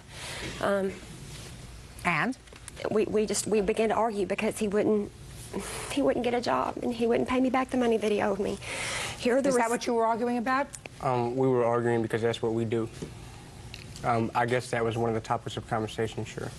Your Honor. And what did you say to her? I went and sat in the living room on the chair, and when the argument continued, I left. What was she saying to you? After about the first 10 minutes, I don't even know. I wasn't listening. Is it possible she was saying to you, you have to get a job because you have to pay me back the money you owe? She did say that, and that's something that we already knew, but it was wintertime. I frame houses for a living, and framing jobs aren't so easy to find in the wintertime. Well, this makes my life much easier, because you see what you just said, Mr. Lubesbeck? You said that's what we were arguing about, you know, about the money that I owed her. But, you know, it's not so easy in the wintertime to get a job framing, and that's what I do for a living. So you know what that is, Mr. Lubesbeck? What is that? That is an acknowledgement that you owe her money. Your Honor. Shut! Sorry. That's what it is. You must have been before a lot of dumb judges in your time, sir. Not that I know of. Somebody who's been arrested and probably convicted more than half a dozen times, as far as I'm concerned, should probably be in jail forever. Listen to me carefully, sir. Did you give him a W-2 for his taxes? Your Honor, it's a different form. It's a different 1099. Okay, so you gave him a 1099. Yes, he's got that. You have a short time to fill out your taxes, sir. Correct, ma'am. April 15th. Right. Judgment for the plaintiff in the amount of $3,195, which is the amount requested. I don't believe, Mr. Lubesbeck, that you paid back this loan. Your final statement to me indicates that the last argument that you had with the plaintiff was over this loan. You decided to tune her out on the 15th of December. I tune you out now. Thank you very much. Thank you. Parties are excused. You may step out. We can't communicate because both of us are hard-headed and didn't want to listen to the other one. I'm just very hurt that I gave the defendant so many chances and tried to help him so much, and he still denied the fact that he owed me the money. I love her very much. I care about him, but I think I'm going to make smarter decisions from now on. And now the next case. All parties in the matter of McLeish versus Kramer. Step forward. 21-year-old department store manager Ashley McLeish is suing her former friend, retail salesperson Angela Kramer, for her share of a trip to Las Vegas. Angela claims Ashley and her witness coerced her into going. How old are you, Miss McLeish? 21. Miss Kramer? 21. You used to be really good friends, and you claim that Miss Kramer owes you for her share of a trip that the two of you took to Las Vegas. Correct. And Miss Kramer says she had a lousy time, right? Yeah. And in addition to having a lousy time, she never agreed to pay you back. That is incorrect. Miss Kramer, what do you do for a living? I'm a student in retail sales. Where do you work? I work at Mervyn's. You live by yourself? No. Who do you live with? I live with my father. In his house? Yes. Miss McLeish, what about you? You're a student? Yeah, I go to Golden West College, and I'm a retail manager at Mervyn's, and I live with my parents. Okay, good. Now, you went on vacation? Yes. For how long? 3 days. You were going there for what reason? Because it was our 21st birthday, so me, her, and my witness wanted to have a good time, and on our 21st birthday, Vegas is like the place to be. Good. So, you asked her to go with you? Yes. She said? Yes. And? So I looked online for prices for hotel and airfare because we wanted to fly there. And after... Did Miss Kramer say that you should put these charges on your credit card? I agreed to put it on my credit card, and the agreement was that she would pay me back before we left on August 1st. Your Honor, that's not... Just a second. She didn't pay you back? No, she hadn't paid me back. What did she tell you about paying you back? She said she'll get back to me. So I figured it would, like, she'd pay me back when we got back because we're having a great time. We both had fun. We went out to dinner, we went dancing, we went to clubs, we went and got VIP everything. We didn't have to pay for anything. And all she did was... Why not? Why not? Because the month before we had made a connection. Our friend knows a lot of like security guards, and he knows a lot of bouncers, so we got to get in free. We didn't have to wait in like 2-hour lines to get in the best clubs. Okay. According to you, you had a good time. Right. Came back, she didn't pay. Right. Go. I never agreed to pay. When she said that the hotel, the price of it, I said that's way too high and I'd rather just stay at my family's house because I can stay there for free. So why didn't you? Because when I told them that, they said, just don't worry about it. And somebody dragged you on the plane? Well, you know, it's my 21st birthday. I was trying to distance myself anyways, and that's why... I'm asking you, somebody dragged you on the plane? No. Well, if you didn't want to go, why did you go? Because they said, just don't worry about the costs. Well, why would you think that they would take you away on vacation? Because that's what they said. I don't believe you. Okay. I don't believe you. I actually have pictures, if I could show you, of her having a good time dancing. I don't care whether she had a good time or whether she had a lousy time. It's irrelevant to me. Your Honor, I was trying to get out of the vacation because I didn't want to go with them. And when they said, just come on, please go, I decided, fine, I'll go. Because they said, don't worry about any of the costs, don't worry about anything, Your Honor, just may I go. say something, please? Step up. Tell me your name. My name is Lori Irigoyen. And we spoke to her the night before we left, and she said, yeah, she couldn't afford it. But then we said, okay, we've still put it on a credit card. You need to pay us back, or you need to pay Ashley back. She didn't want to do that. Well, you can't. Well, what did she say? She said, no, I don't have to pay you back. If I don't go, I shouldn't have to pay you back. Exactly. Why did you call the night before? Because I had talked to them recently before that also, because what I was doing was I was talking to my backgrounds investigator, and when I was going through looking at the lie detector test and polygraph... I have no idea what you're talking about now. Well, I have absolutely no idea what you're talking about. What it is I'm going for a future career in the criminal justice, and so I was talking to a backgrounds investigator, and she was showing me the polygraph test that you would have to be taking, and it had to ask questions about your friends and what you know about your friends, and that can make you fail and make it so you can't get into a premier area. So? So I Just had a minute, please. I had decided that I didn't want to be around any negative influences where I know that things are going on. So why did you go? Because I made a mistake. I thought... Good. Yeah, that's what you say. You say, I made a mistake. And when you make a mistake, what do you do? Pay! Judgment for the plaintiff for the amount of $296.45. Thank you, Your Honor. Parties are excused. You may step out. Now, this is case number 443 on the calendar in the matter of Aristizabal versus Morales. Parties have been sworn in, Judge. You may be seated, sir. Have a seat, ma'am, please. Mr. Aristizabal, what kind of a business do you have, sir? Do an auto repair business, ma'am? According to your complaint, Mr. Morales came into your shop to have his car fixed. You did a diagnostic workup on his car, told him he needed transmission to be done. Yes. He decided at some point that he didn't want you to do the work on his car, and he went to leave. You told him he couldn't leave until he paid you for the diagnostic work, which was $85. Yes, Your Honor. Now, at some point, and you're going to tell me how this happened, he tried to leave. You tried to stop him.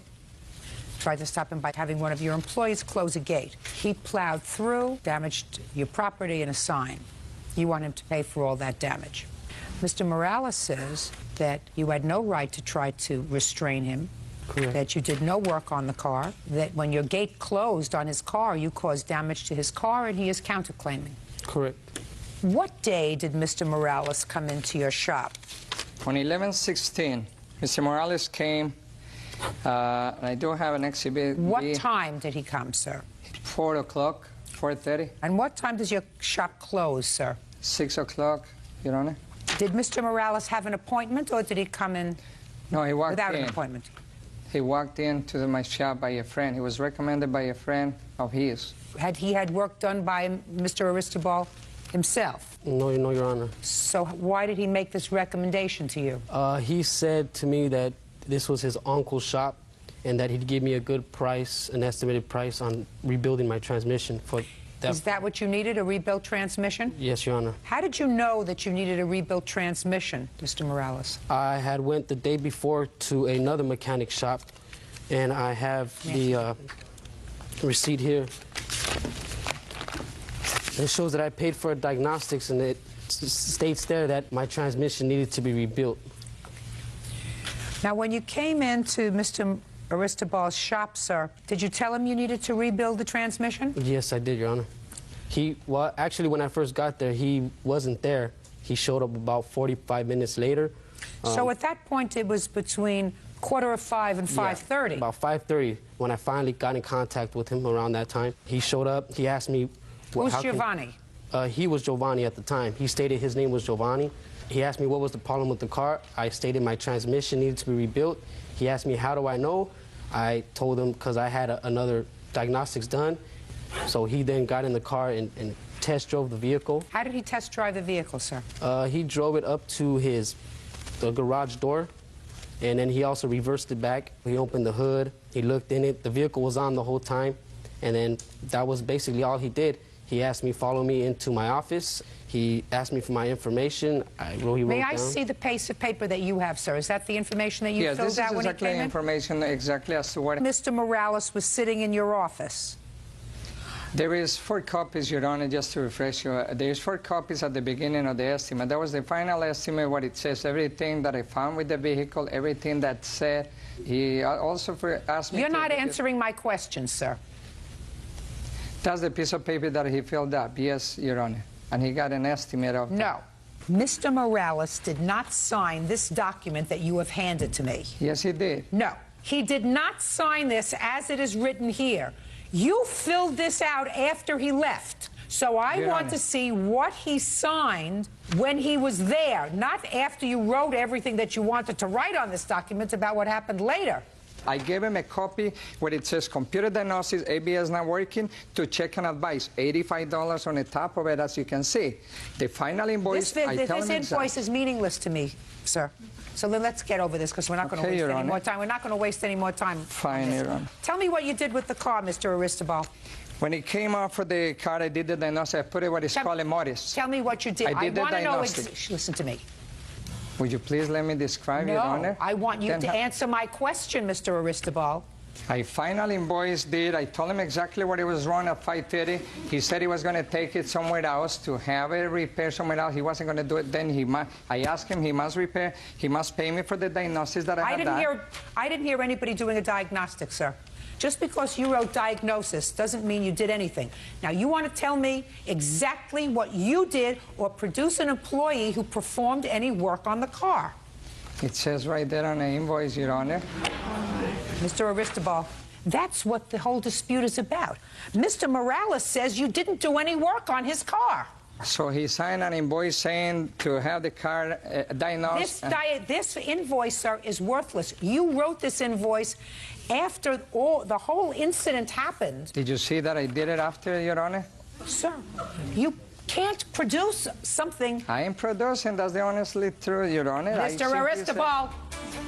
Judge Judy continues in a moment.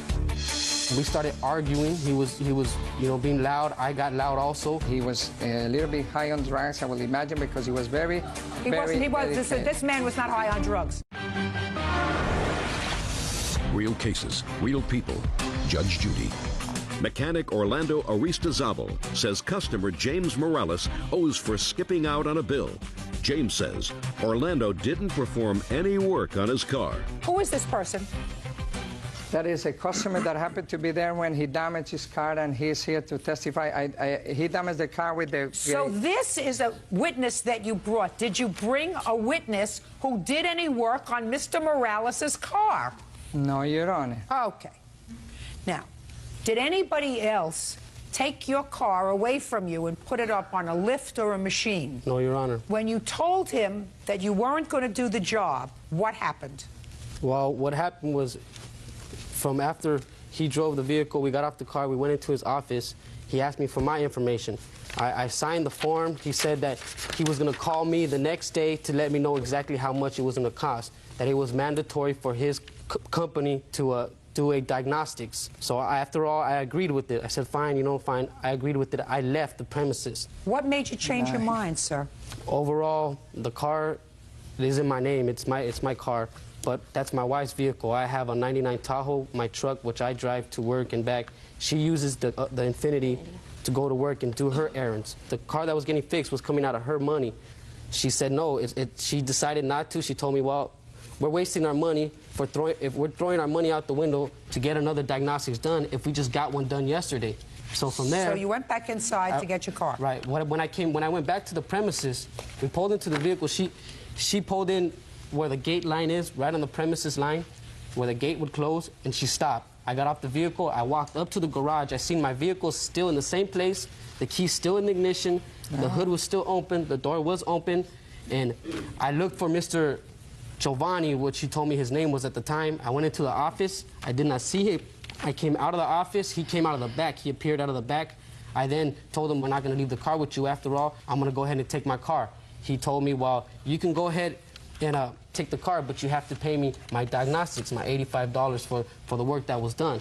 I told him what work. I told him there was no wires connected to my car. I see no computer next to my car. I see no mechanic next to my car. I see no tools. The car was not on a hoist. It was not moved.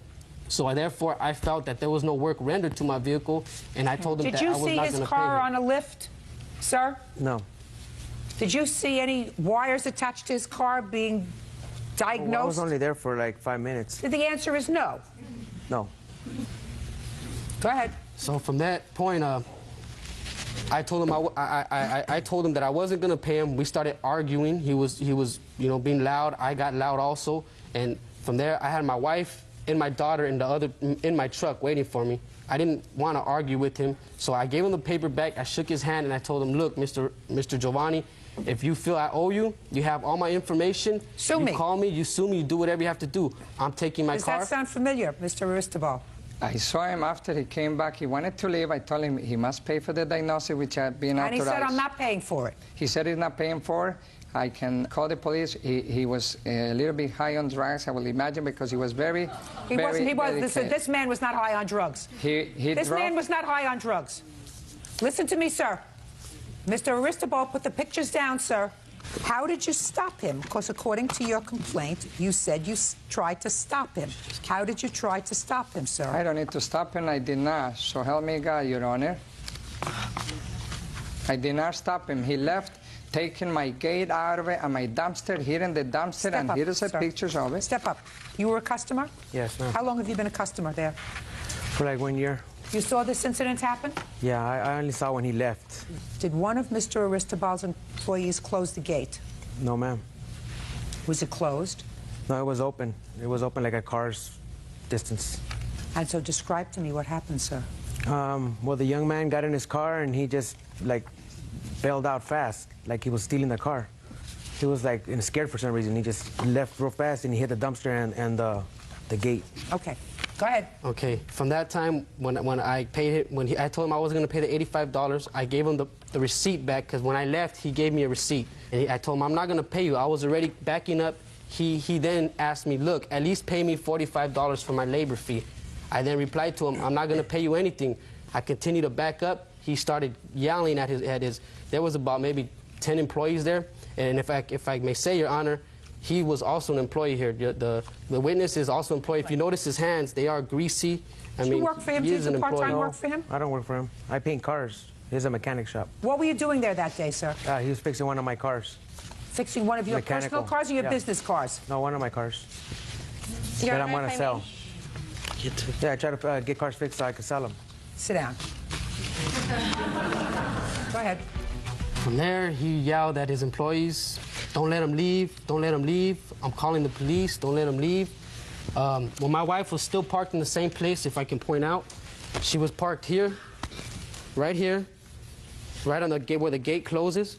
And one of the employees started closing the gate on her vehicle. My daughter was in the car on the passenger side, behind the passenger back seat, and where the gate was closing onto. My wife then exits the vehicle and asks Giovanni, what's going on? What's going on? Giovanni replies, he's trying to steal my money. He needs to pay me. You guys need to pay me my money. She got in the vehicle. She backed up. She got onto the street. I then continued to back up. When they closed the gate on me, when it hit my vehicle, if you can see, if I can present some pictures to you. If you notice where the red arrow is, that's where I came to a complete stop at the dent that it made. I want to see all the pictures, Bird. There's Mr. Aristobal's also, please. This is the customer's car.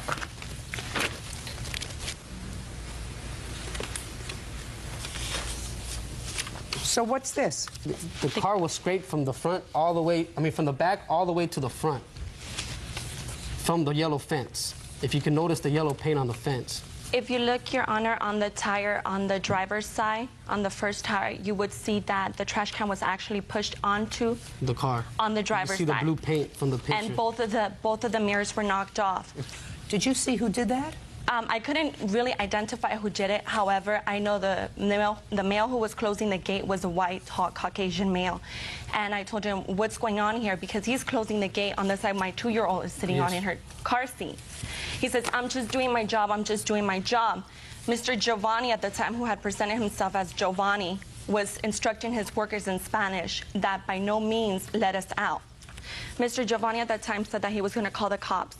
However, Cop Ernst did call the dispatching group to see if any call was dispatched from that location, and it was a negative. Who's Giovanni? This is, I named my shop after my son. When somebody comes in and asks for Giovanni, your name is Orlando. I am Giovanni's DBA-S. Yes, Your Honor, that is true. I'm Orlando DBA-S Giovanni's. That's how my fictitious name is. You have estimates on your car? Yes, we do, Your Honor. We have an estimate that was done a couple of days after the incident. The next day. The next day. Which is the 17th. It's also dated. Do either of you have a police report? Yes, we do. We have a copy of the preliminary police report that was filed that day. If I may... Do you have a copy of a police report that you filed, Mr. Aristobal? Yes, Your Honor. I'd like to see it, please. If I may, Your Honor? Shh. Okay. No.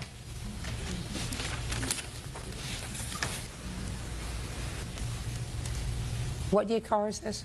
It's a 1993 Infiniti G20. Well, the cost of painting it is $3,000. It's Right. worth more than the car. Exactly. Right. You paint cars, sir? Yes, ma'am. How much do you charge for a really good paint job?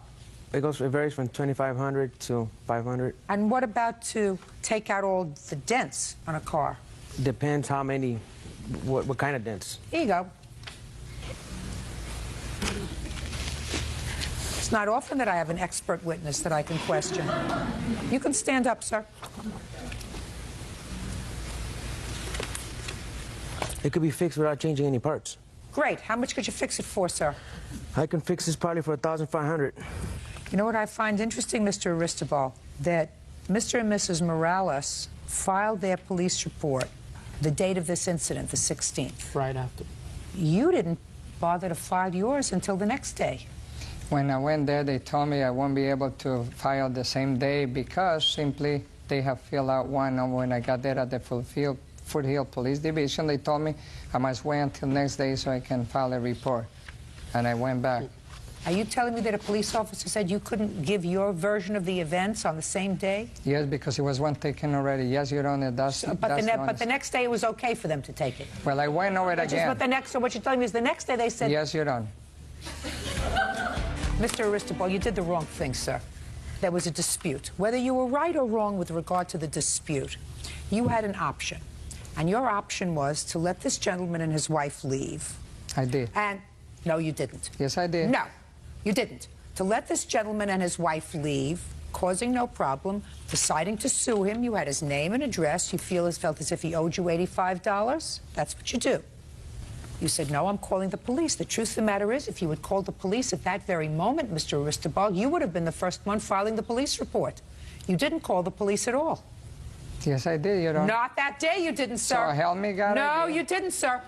Because then you would have filed the police report before them, and if I listened to your logic, when they came out speaking, then when they came in, the police would have said to them, you can't file a report today, Mr. Aristobal already did. You have to come back tomorrow and file your report.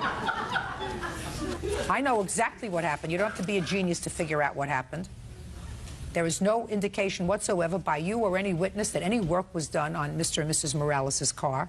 You were annoyed that they weren't leaving the car. You told your employees to close the gate because you weren't going to let him take the car. You frightened his wife by your actions, and you're going to pay for his car. And he's not going to pay for any damage that he did to your gate or your dumpster because he had no right to try to keep him inside, which you did. You have recourse. This is not the Wild West. Judgment for the defendant in the amount of $1,700. You can have your car fixed for that amount. Otherwise, you'll have to total it. Thank you. That's all. Thank you. Parties are excused. You may step on. Now, this is case number 419 on the calendar, the matter of Lane versus Thomas.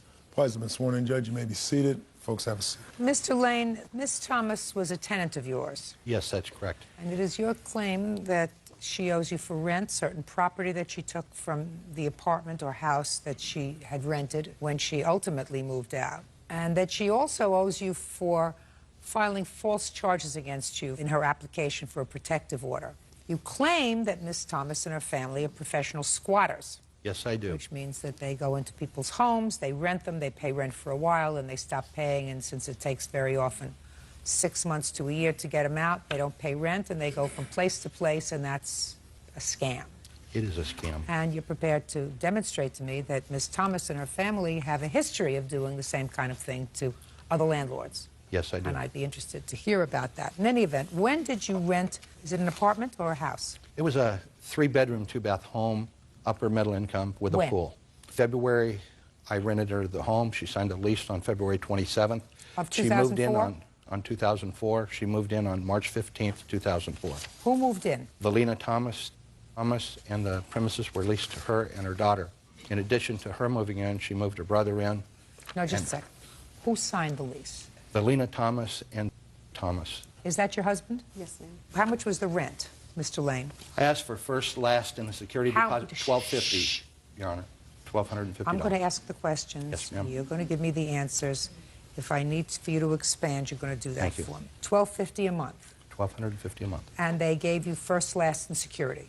That's correct. Okay, so they paid for March, and it was a year lease? The check for March, Your Honor, was No, was it a dishonored. year lease? It is a year lease, yes, Your Honor. The check for March was what, sir? The check for March was dishonored by the bank. She alleged that a girlfriend had given her a $569 check. Okay, so the But check for March was bounced. Yes, Your Honor. Did she ever pay March rent? She did, Your Honor. Okay, when did she pay March rent? She paid March rent prior to April 15th. And she paid April's rent? She did pay April's rent, Your Honor. And what about May? She did not pay May's, June's, or July's. Did she and her husband and the rest of the people that she moved into the house, did they live there May, June, and July? Yes, they did, Your Honor. They lived there through August. Through August? Well, actually, they had abandoned the property, and I lived out of state, and I repossessed the property with a writ of possession on July 29th. I just want to know, Yes, ma'am. when was the last time they lived in the house? I wouldn't know. I didn't come back to the property until August the 7th. Okay, when was the last time you lived in the house, Miss Thomas? July 31st. Fine. Can I see your rent receipt from May? Did not pay the rent from May till June. Did Why? not. You lived there in May. Yes, ma'am. The rent was due on the 15th of every month. Right. I paid April's rent from April 15th to May 15th. Right. We notified Mr. Lane that my husband's job was transferring him. First, we notified Mr. Brown when we paid April's rent that my husband's job was transferring him to Sarasota, Florida, which is 2 hours away from where we were living. He said, just let me know the date when you're going to be moving. Told Mr. Lane called. He said, I'll tell you what. He says, you paid half of May's rent, and I will return your security deposit if you're out before June the 15th. However, when I asked for a letter stating the fact, everything changed. He sent me a 3-day notice to vacate. Then he sent me another 3-day notice from a realtor company. So what? A month later. So what? A month later, you were supposed to be out. Why weren't you out in June? Because he didn't follow his agreement either. Why weren't you out in June? Because our house wasn't ready that we were moving to. And then why didn't you pay rent? We told him we were moving, and he said that... Just a second, I don't understand something. Just a minute. Miss Thomas, if what you're telling me is that you moved and that's why you didn't pay rent, that's fine. What you're telling me now is that you told him you were moving, but you didn't move because your house wasn't ready and you didn't pay rent. Just a second. Okay. Let's get to objective facts. Okay. Miss Thomas. Okay. Who is this? This is my daughter, Heather. All right. Is she a witness? Yes, she is. Fine. Then, unfortunately, she has to stay here. That's fine.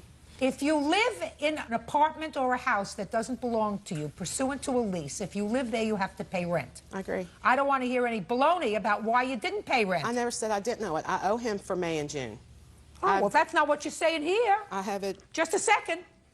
I don't see in here that that's what you say, that you owe him for May and June. Let me see. In June, we could no longer afford the premises. That's what you wrote in your answer. That's what you swore to. Mm-hmm. And also, we found out that my husband was being transferred in the latter part of July. Yes, ma'am. What does that have to do with May and... Stop playing with your papers. So that has nothing to do with May and June's rent. I agree. I mean, we owe May. We owe May and June. Let's move on. We informed the plaintiff that we would be moving, and Mr. Lane was not very happy. He said that if we paid half of May's rent, he would refund our deposit when we moved. However, the money we had given him when we moved in was enough to cover up our rent until July, so we weren't going to pay him anymore. You got a whole bunch of excuses here, and you can't seem to keep your story straight. You lived there in May, you lived there in June, you lived there in July, and you didn't pay rent. Nowhere in your answer do you say, well, I do owe him for May and June. I've always said I owed him, even in the court doc. Would you do me a favor, please, Bird? would you show this answer, the sworn answer that she signed to her, and ask her, maybe I missed it, you know, I don't know how I scored in reading. Show me in your answer where you say you acknowledge that you owe him for 2 months' rent. I never acknowledged that I owed him for 2 months' rent. Until now. Oh, fine. Fine, then we get it now. Now you owe him for 2 months' rent. Well, I also acknowledged when we went to Brevard County Courthouse that I owed him for 2 months' rent. Just a second. I'm not talking about any place else that you went when he tried to get you evicted. I'm talking about small claims court, which is where you are. So you forgot to put that down in your answer that you owe him for 2 months' rent. Okay. Is that right? You forgot. Yes, fine. You owe him for 2 months' rent. Yes, So your rent was $1,250 times 2 is $2,500. So that you owe him. That you acknowledge you owe him. Yes, is that right? Yes, ma'am. All right. Judge Judy continues in a moment. You've got to pay your bills, madam. If you don't pay your bills, bad things happen. They turn off your lights, they turn off your water, they turn off your electricity. That's what happens when you don't pay your bills. Real cases, real people. Judge Judy. Larry Lane says ex-tenant Kay Thomas owes for 3 months' rent. Larry says Kay is a squatter. Now, when did you start eviction proceedings against her? I attempted to start eviction proceedings in May. So you already knew that this was a lost cause with these people? I didn't believe it was a lost cause, Your Honor. Well, then why would you choose to evict them? I put a 3-day notice on her door precautionarily. Sir, they owe you $2,500 for the 2 months' rent. What about July, Your Honor? Shh. Just a minute. Okay. Now, did you get first month's rent and last month's rent? I did, Your Honor. Just a second. Listen to me. The last month's rent would have been July. Is that right, Mr. Lane? Yes, ma'am. What about the security deposit? Well, Your Honor, there was extensive damage to my home and legal fees. How much were your legal fees? $691. Okay. And what kind of damage was done to the home? Well, Your Honor, the screens on all windows were damaged. All the blinds were damaged. Do you have any photographs? Yes, I do, Your Honor. I'd like to see them, please.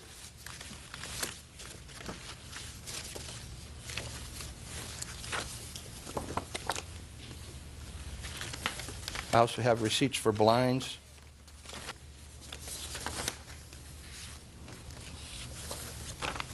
How did these windows get broken? Can I see those pictures? I haven't seen them. Sure. Thank you.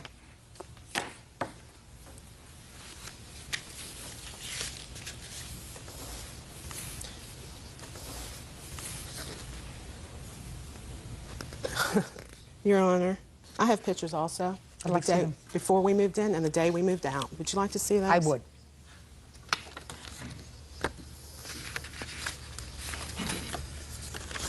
These are the 2 screens that he's claiming on the kitchen.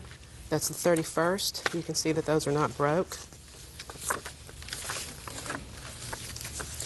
Living room blind, kitchen,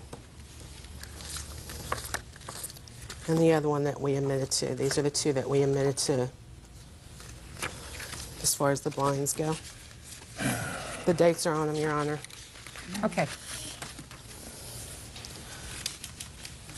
Okay, so I have broken blinds.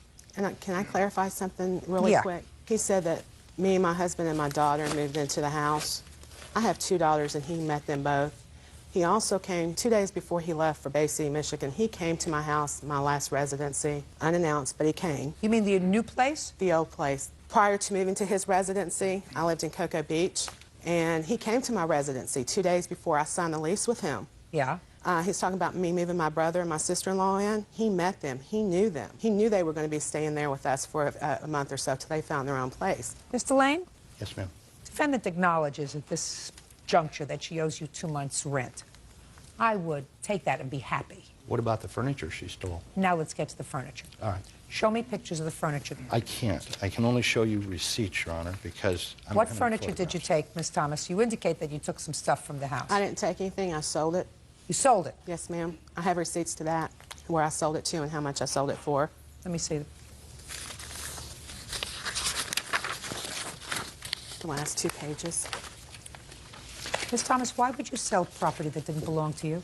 I sold the dining room set and the bedroom set. Why would you sell property that didn't belong to you? We had an agreement in the lease for me to purchase it. You mean you purchased it? Did you purchase it? No, we did not pay it in full. No, sir. No, ma'am. Okay. So you had a provision in the lease if you wanted to purchase it, but you didn't purchase it, and yet you sold it. Yes, ma'am. Well, you can't do that. I understand that. I did it out of anger because of what he done. He tried to have my electricity cut off. Your Honor, I have a subpoena from Florida Power and Light showing that I didn't turn her power off. You tried. But not only had she given them a false security number to get her power, she bounced checks on them, and that the power was turned off. And here it is, Your Honor, Can I see it, please? along with the subpoena. Fine. She also gave them a false address where she was moving to send the final bill. I corrected it for Florida Power and Light so they can collect from this deadbeat. Shh. You owe money? Yes, I'm paying them $75 a month. Yes, ma'am. For money that you owe them? Yes, ma'am. Well, I you made gotta pay your arrangements. bills, madam. If you don't pay your bills, bad things happen. They turn off your lights, they turn off your Ma'am, water, they my turn off lights your were turned- electricity. That's what happens when you don't pay your bills. Listen, you can't sell property that doesn't belong to you. understand that. You didn't pay your electric bill. That's why you're paying $75 to make up what you owe them. Your Honor, her lights were turned off June 26th. Okay. Not interested in that. How much is this stuff worth, sir? Dining room table with a hutch, a wicker bedroom set, King-size bed, king-size bed. armoire. How much did she agree to pay in the lease for the things that she sold? She was going to pay $50 a month, but never consummated that. Just as, no, Mr. Lane. She was going to pay What- $50 a month and the balance on conclusion of the lease. The Okay, lease agreement shows $50 that. a month Paragraph 22, times page 12 is $600. 8. Yes, Your Honor. And the balance upon the termination of the lease, what was the furniture sold for, Mr. The Lane? furniture was sold for $1,250 $1,250 in total. total. Is Yes, that Your right? Honor. Mm-hmm. Is that right? That's correct. Then that's what you owe him. I understand that. Never said I didn't know him for it. Yes, you did. Show her the answer. She said the stuff he left in the house was a bunch of junk. I was referring to Just a second. I was referring to the refrigerator. Show me in here where It's you not in that acknowledge that you owe him money for the furniture that you sold. It's not in there, ma'am. Right, it's not in there. I was referring to the refrigerator. Mr. Lane, Yes, ma'am. I would like you to give me whatever proof you have that the Thomas family are squatters and scammers. Please. So far, I would tend to agree with you. Your Honor, I did a background investigation, and I should have done this prior to it, but my grandson was in a hospital. This shows that she was evicted. This is a background investigation from the internet that shows 6 bad checks and cable fraud. You got anything else? Yes, I do. She currently is in Bradenton, Florida, in a diversion program for first-time offenders for bad checks. And I don't know about anything else, Your Honor. I just knew Is that that all this... correct?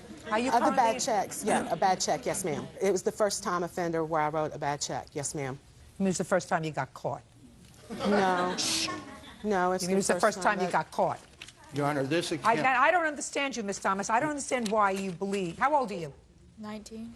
May I? Well, you know, she's not a baby, so she can be here. Your Honor, Listen. this account was written on a closed account, which she alleged somebody had given her a check. You already gave him a bad check. May I Come see on. that Closed account? account. May I see that account, please? Yes, ma'am. And I took care of it. As soon as he told me that it had not been paid, I went and gave him the money. Took care of it. Okay. Took it out of the Can I account. see it? So Your it Honor, wasn't she that told he... me that the check had bounced and yes, ma'am. Mr. Lane, Yes, how long ma'am. have you been a landlord? This was the first time I rented a piece of property, and I must have had stupid written right across my forehead. That's true. I understand. Your Honor, I have one other thing I'd like to say briefly. Go ahead. Your Honor, there was property in my garage, and when I reported my furniture missing to the police, they said it was a civil matter. They couldn't do anything. But the property that I had in my garage was a side-by-side refrigerator, a Craftsman lawnmower, and a power edger. She disposed of that equipment. I went back down to the police department. They sent me out to her house to inspect again to see if the property was moved indoors or in the backyard. And as I tried to go in, she had me arrested for battery. He was not arrested, Your Honor. He was never charged. She filed charges. I have police reports. Did you get your refrigerator back? No. And you the get other your- landlord, You didn't get it back. Did you get anything back that was in the garage? no, I didn't get anything back. Where's Not the even stuff? the keys to the house. Where's the stuff? I'm not talking about the keys. Where's the stuff? Can I explain what led up to that? No. I just asked you where the stuff is. It's gone. What do you mean it's Mr. gone? Brown. It went to the refrigerator ferry. Where did it go? We got the junk guy got it because it was no good. The gasket on it was broke. It wasn't keeping the air in. It was leaking water. He left it. He did not want it. Just a second. When did you get rid of it? July the 8th. Well, if it was bothering you, why didn't you get rid of it when you first moved in instead We of were July the 8th? We were in the process of cleaning out the house, getting everything done. We had talked to Mr. Brown. He said he was given to you, whatever. Mr. Lane didn't want it. Do whatever you wanted to do with it. Did you say that to her? No, ma'am. We Of even course cleaned not. it out. Of course not. Well, Your Honor. what you're supposed to do is also- I'm speaking. Yes, What you're ma'am. supposed to do is stop making excuses. I'm not making excuses, Well, Your you Honor. did. You made excuses. You made excuses to But me. he's saying I destroyed his house. He inspected the house on July the 21st. I'm not talking about the inspection of the house. I'm talking about several things. I'm talking about the rent that you owed him. I agree. For $2,500. Yes, ma'am. I'm talking about the furniture that you agreed to buy, which you didn't buy, which you sold. Yes, ma'am. So you owe him $1,250. I'm talking about the merchandise that was in the garage that you disposed of the same month that you moved out. The same month that you moved out. You didn't say to me, listen, he had all this junk in the garage and I was paying for the garage, so when we moved in, I got some junk guy to come over and get rid of it. You disposed of it the same month that you were moving. Ms. Thomas, you did the wrong thing. And what you're supposed to do, put that down. What you're supposed to do when you do the wrong thing, especially if you have a child here, is you're supposed to say, I did the wrong thing. I did. I meant I did that. Well, you didn't admit it to me in the answer. Judgment for the plaintiff in the amount of $5,000. That's all. Goodbye. Parties are excused. You may step out. Yes, this is case number 468 on the calendar in the matter of Broussard versus D'Alessandro. Parties have been sworn in. You may be seated. Have a seat, ma'am. Mr. Broussard, this young lady used to be your landlord. Yes. And according to your complaint, she embarked upon a course of conduct of harassment, filing false restraining orders against you, ultimately evicting you from the place where you had lived for some period of time. You want to be compensated for that. Right.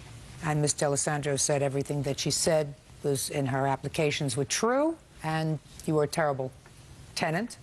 You also have a claim against her for slander. You say that when you ultimately applied to other apartments to rent, and they called her to verify your tenancy, she said bad things about you, so it made it virtually impossible for you to get another apartment. That's correct.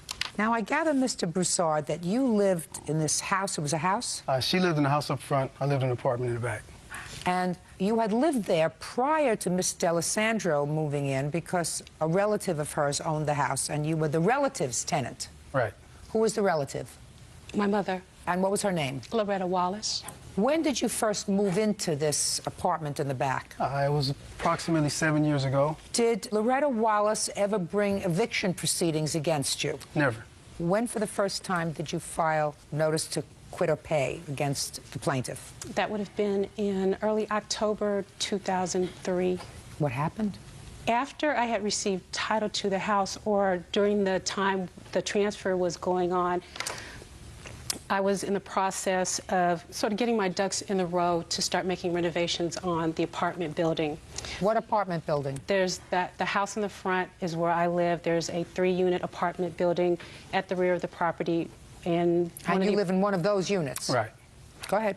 Everything was going smoothly as far as I was concerned, and I had actually started to make renovations in one of the other apartments and had told Mr. Broussard and his girlfriend, I said, look, you know, I'm going to be doing the same thing to your unit at some point very soon, and, you know, just to let them know what was going on and that I didn't forget about them. When you were making the renovations in the other unit, where were the tenants in the other unit? That unit was vacant, and the renovations were very extensive.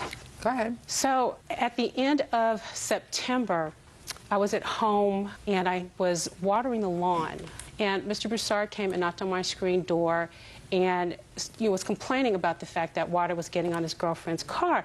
And I told him, I said, you know what, just a minute, I'm on the phone, I'll be with you as soon as I can.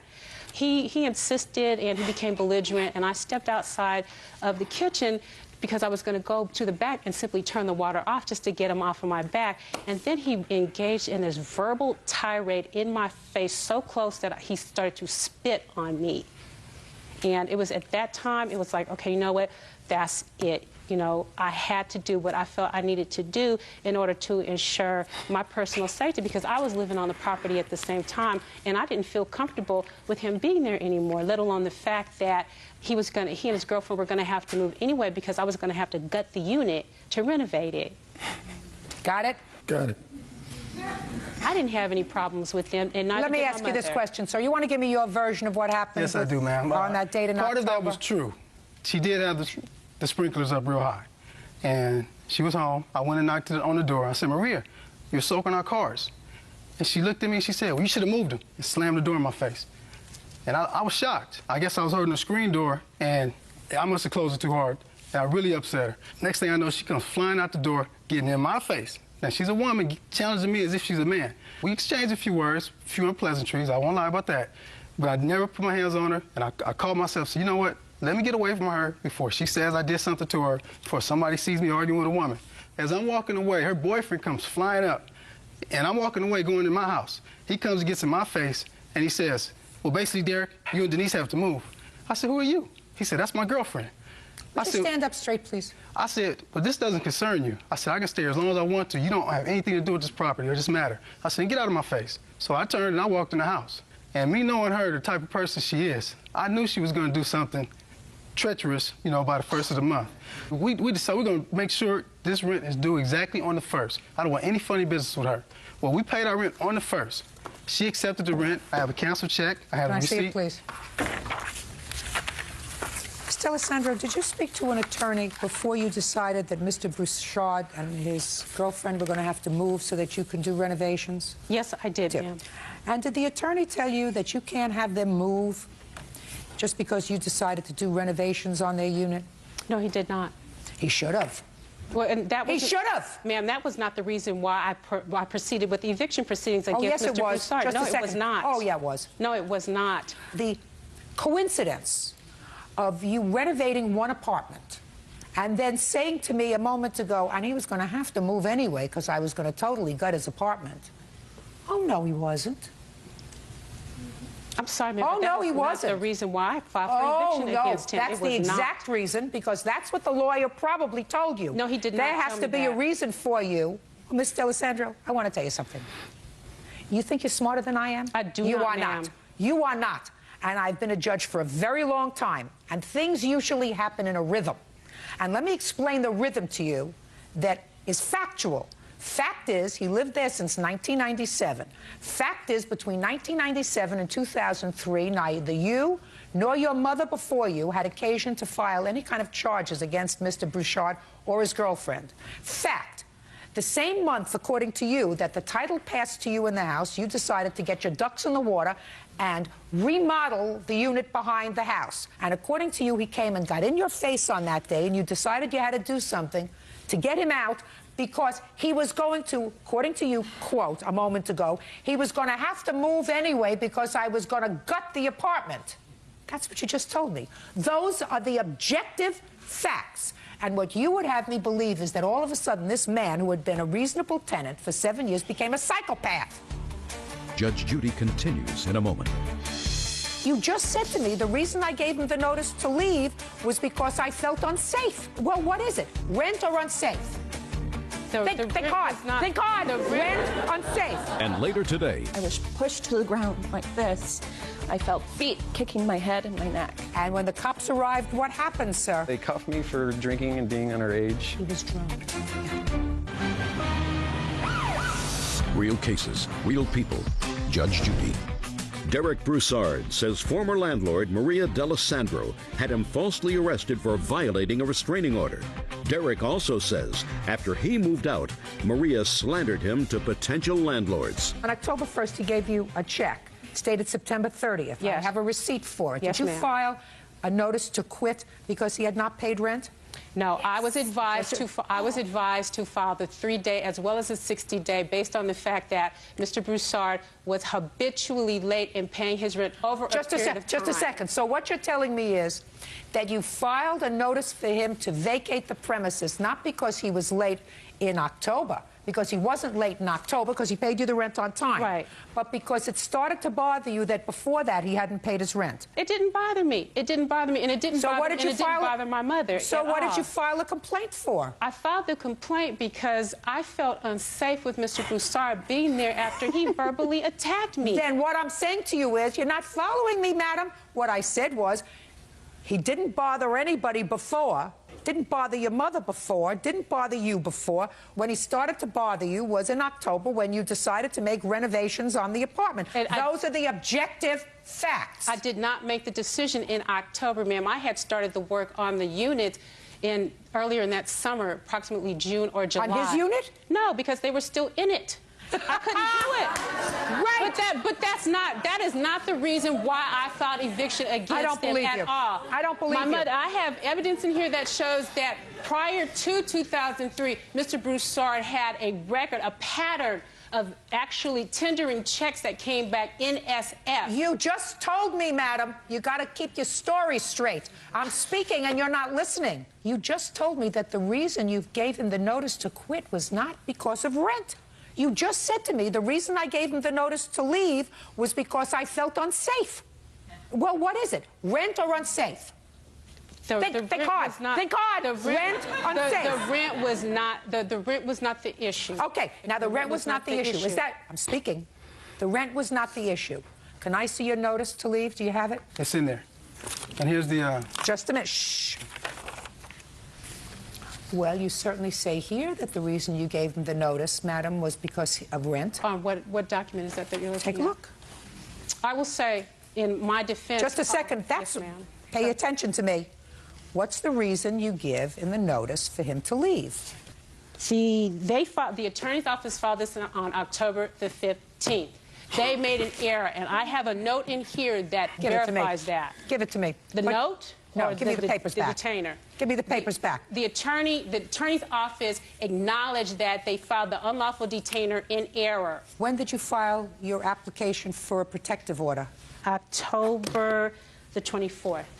So, October 15th, they acknowledged they made a mistake, and they withdrew that. No, not on October the 15th. Well, they did not acknowledge that they made the mistake. I did not know that the unlawful detainer had been filed until the morning of October the 21st, and I have a copy of that paper in here. Oh. Now, on October the 21st, when I called the attorney's office to say, what are you doing? I called you on October the 2nd to tell you that they had paid their rent in full and to remove the 3-day and maintain the 60-day. So you told them that on the 21st of October? That was the only time I knew that the unlawful detainer had been filed. Listen to me carefully. So now we get to this objective data. The objective fact is that on the 21st, because you knew that you couldn't get them out because they had, in fact, paid their rent, right? That's not... 3 days later, you filed a protection order against them. Now, let me see the allegations on which you based the protective order.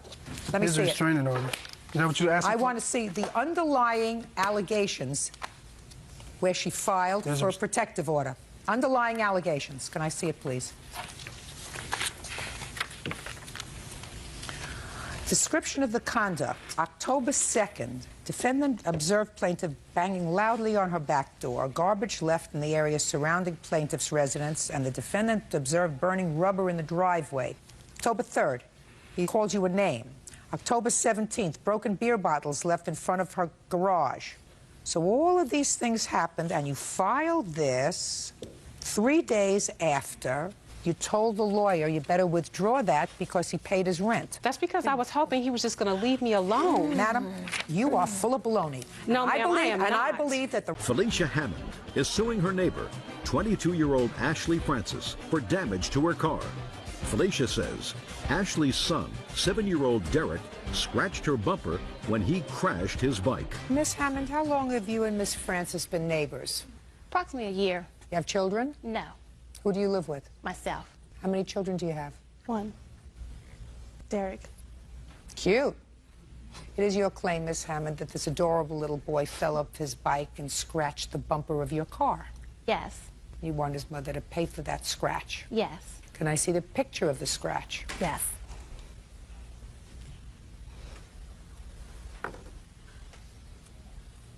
You're talking about this little scratch right here? Yes. Does it have any other scratches on it?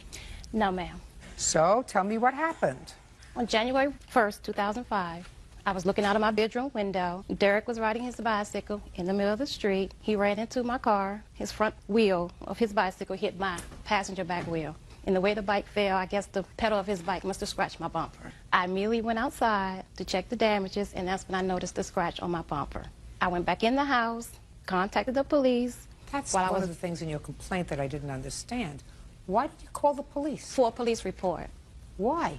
Just in case she didn't want to pay, just for my evidence. Well, instead of going over to Miss Francis first, before you called the police, I mean, that wouldn't have been my first reaction. I mean, might have been my first reaction if a big boy came up to your car and took a rock and scratched it, I mean, that's vandalism. This wasn't vandalism, this was an accident. It was an accident, yes. So I don't understand your overreaction in calling the police. Well, I wouldn't consider it an overreaction, but that was just... well, you may not consider it an overreaction. But I'm telling you it was an overreaction. Okay, well, that's what I did, and then after that, I went over and talked to his mother. What did you say to her when you went over I told her that her son was riding his bicycle. He fell off the bicycle, and his bicycle damaged my bumper. Did you tell her you would call the police? I told her I called the police. What was her reaction when you told her you called the police? She just said, okay, we'll wait till they get here, and we'll take it from there. And she told me that she would pay me for the damages. Is that the conversation you had? Well, first of all, he fell off his bike. He came home to me, and his leg was all scraped up, and he was crying. 2 minutes later, I got a knock on the door, and she was telling me, your son hit my car with his bike. I saw him hit my car with his bike. You will pay for it. I told her right now I'm not in a position to pay for anything. Me and my mother had talked, and she asked, did I see it happen? Did Derek remember if it happened? Derek just remembered he fell off the bike. Derek remembered he fell off the bike and hurt himself. Right. Let us say, Miss Francis, that Derek fell off of his bike and scratched the bumper of her car. Right. That's what happened. That's what she's saying. I'm telling you that's what happened. Okay. Well, there was also several kids that always play in that neighborhood. Don't make excuses. Derek fell off of his bike. She saw him fall off the bike at the exact same moment. He came home crying that he had fallen off his bike. He scraped his leg. It all fits. I don't care how many other people were around the car or around the neighborhood or around the planet. Okay. He didn't mean it. It was an accident. Unfortunately, Miss Hammond was not a good neighbor. And the way that she... I'm telling you, Miss Hammond, you were not a good neighbor. And if you had had little children, the first call wouldn't have been to the police to file a police report. Okay, The first call would have been to Miss Francis to say, your little boy just fell, is he okay? That would have been the first call. He fell and he scratched my car. Do you get it? I get it, but I didn't know that he had damaged his leg. Yes. Just a second, of course. Well, that's the question you ask. Well, he got back... I want quiet. The question that you ask is, I saw Derek fall off his bike. Is he okay? Well, when he fell, he got back on the bike and he rode off. So he wasn't an extremist, which means he's okay. He was, yeah. As it happened, he hurt himself. Scratched leg, scratched bumper. How old are you? 7. He just turned 7 September 16th. So he's thinking 7, okay? Your car is 10. He's 7. Yes. Scratched leg, scratched bumper. You got it? Yes. All right. You have an estimate for Yes, the damage? ma'am. I'd like to take a look at it. Is that about right, Bert? $300 to fix it? Guess so. $376 to be exact. You have to have a perfect bumper. But can't they just paint the scratch? Because when we Bumpers scratch... aren't, I'm told, that they're made out of a different material, that you can't use touch-up paint. Is that right? That's right. Otherwise, believe me, $9.95 she would have gotten a little touch-up paint and touch it up, but you can't do that with a bumper. I know. Somebody just did it to my bumper. Judgment to the plaintiff in the amount of $376. Okay. Thank you, Be a Your good Honor. neighbor. Wow. Goes much further. That's all. 21-year-old Dora Spicer and her mother, Brenda Waters, are suing the father of Dora's children, Leonard Kiwi, for a loan to get his car fixed, the return of belongings, and pain and suffering. Who's Miss Waters? Miss Spicer, this is your former boyfriend, and you have 2 children with him. Is that right? Yes. How long have you been together? We were together a little over 5 years. How old are you now? 21. And how old are you? 24. So you were 19, you were a baby. You were... I was 16 when we got together. And how old are your children? 3 and 16 months. According to your complaint, things in the relationship went south. You had gone to bartend at a party. Mr. Kiwi came to the party. He didn't like the way you were dressed. He thought you were being flirtatious. You even went so far as to wear makeup. There was an altercation, and you left. Yes. Him. Yes. Took the children, and you went to your mother's? Yes. According to your complaint, he refuses to return your personal property. Yes. That's what the case is about. And that personal property, you're talking about your clothing? Yes. And your children's clothing? Yes. What else? My daughter's TV and DVD player that my mom bought her for Christmas. Your daughter, who's 3 years old, got a TV and a DVD player? Yes. Get over it. Now, Mr. Kiwi, let's deal with this one thing at a time, sir. Do you have her clothing? No, I allowed her to come over on an agreement On December 23rd, they agreed to me that I wouldn't call the police on them, that they could come over and. What happened to her clothing? She came and got it with her mother and stepfather. What and about all the of her children's stuff. clothing? She took some of it, but basically almost all of it, and left me with like a couple pairs of clothes that don't even fit them. Did you go there with your mother? Yes, I didn't get all of my clothes. I still had some clothes there, and I didn't take all the kids' clothes. There's still clothes in totes in the garage that fit the girls. Well, just a second. He's their father. Who bought the clothes? He did. My mom did. His mom did. His sister did. Well, you can't take all the clothing. I don't want all the clothes. You took some? Yes. Good. So, and some he has? Yes. Now, your clothing? Yes. I have a few pairs of jeans over there, some more shirts over there. You're talking about nonsense. You're talking about little stuff. What are you suing him for? I mean, I don't get it.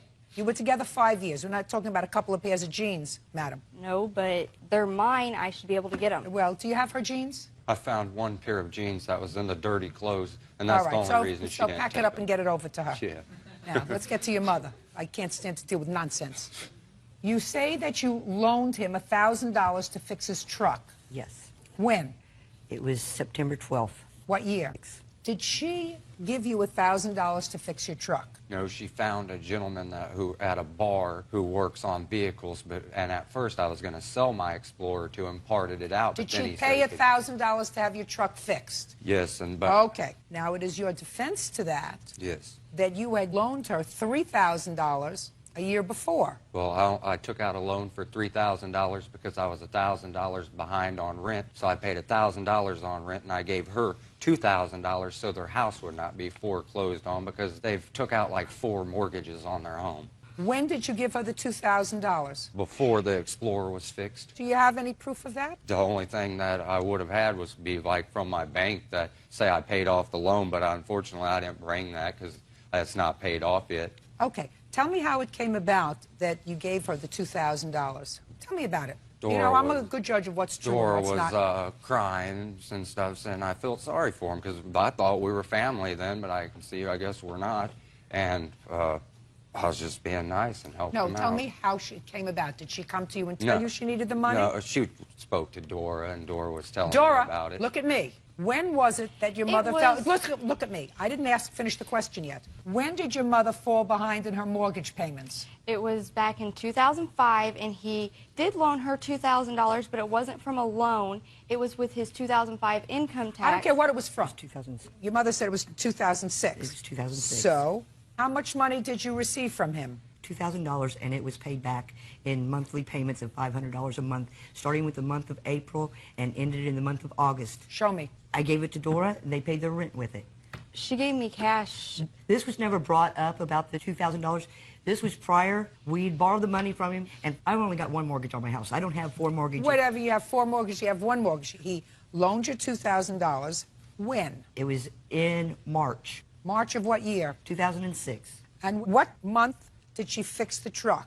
September of '06. Yes. And how much did you pay him back, according to you? I paid him $500 a month for 4 months, starting in the month of April. It was originally agreed that we were going to start paying in May the $500, but they were low on money at the time and stuff, so I started paying the money back in April. I paid him back $500 in April, $500 in May, $500 in June, and $500 in July. Did she pay you back any of the money?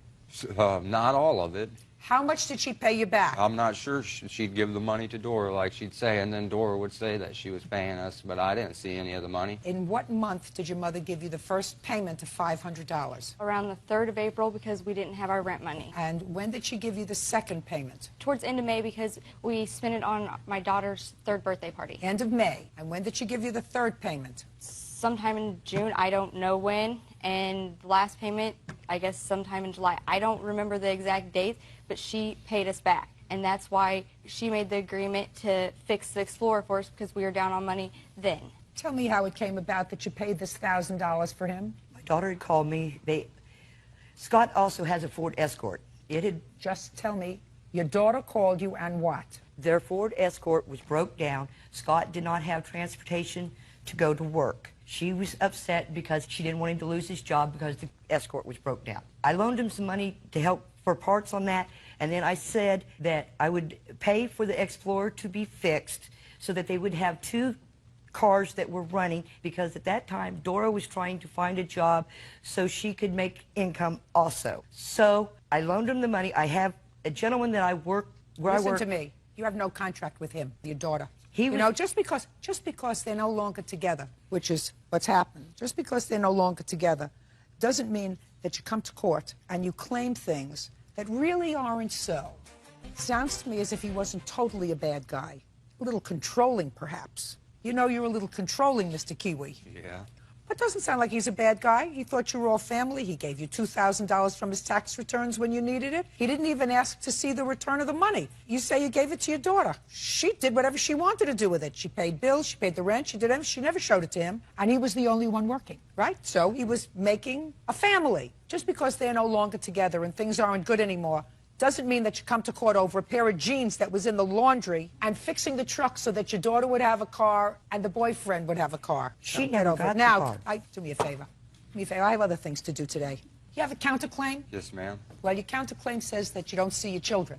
Yes. That's your counterclaim. Yes. That's for a different court, sir. Okay. Are you in another court about seeing your children? Yes. Do you see your children now? Every now and then, but it's a very big hassle because they will not take my children to the designated spot because it is not in writing. So since it's not in writing, they make me go to their house, and they know I cannot go over there because they have an ex parte. And when I go over there to see my kids, they call the police. Her mother comes out and stepfather and tries to kick my butt. So I got ex partes against them as well, her mother and stepfather. What arrangement? Uncross your arms. What arrangements have you made for Mr. Kiwi to see his children? Don't look over there. We have called over him, here. and my sister calls him at work because I can't speak to him. Calls him at work, tells him to meet my dad up the road at a store called Clyde's. He always makes an excuse. He doesn't have gas. He can't get to where it is. So my dad drives to Steve's, a gas station that's closer to him, and drops off the girls. When was the last time he saw the children? 2 weeks ago. He's supposed to get them this weekend. And before the last visitation, when was the last time he saw the children? 2 weekends before that. Okay. Well, you're going to have to deal with the courts about that, Mr. Kiwi. You understand that? Yes. I suggest that you get whatever you need in writing, get it in writing. Do you understand? Yes. Very good. Okay. This case is going to be resolved this way. I want you to go into the laundry, and I want you to get her pair of jeans that she left there, put it in an envelope, and mail it back to her. Do you understand? Yes. Other than that, the case is dismissed. Goodbye. Jennifer Richardson says her estranged mother-in-law, Sandra Richardson, refuses to hand over title on a car she bought from her. Sandra is countersuing, claiming Jennifer stole appliances from her home. Miss Richardson, this is your soon-to-be ex-mother-in-law, and I assume that sitting in a witness chair is your soon-to-be ex-husband. Yes. Okay. According to you, you purchased a home for your son and his wife, and the idea was that you and your husband were going to live with them. Unfortunately, your husband became ill and passed away. The house was originally bought for us. Yes, the house was originally with bought... our money.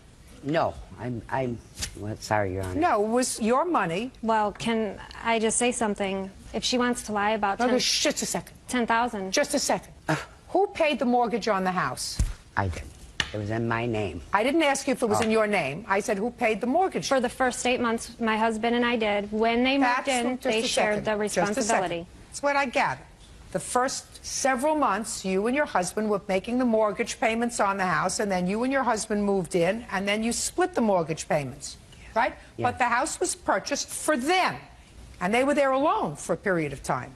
Anyway, the house is really not the issue unless we get to the counter. Don't interrupt me. House isn't really the issue until we get to the counterclaim. We're going to talk about the house in a moment. This has to do with the car that you purchased in your name, but that your daughter-in-law used, but your daughter-in-law used it to take you around from place to place, all your appointments. She sort of chauffeured you around.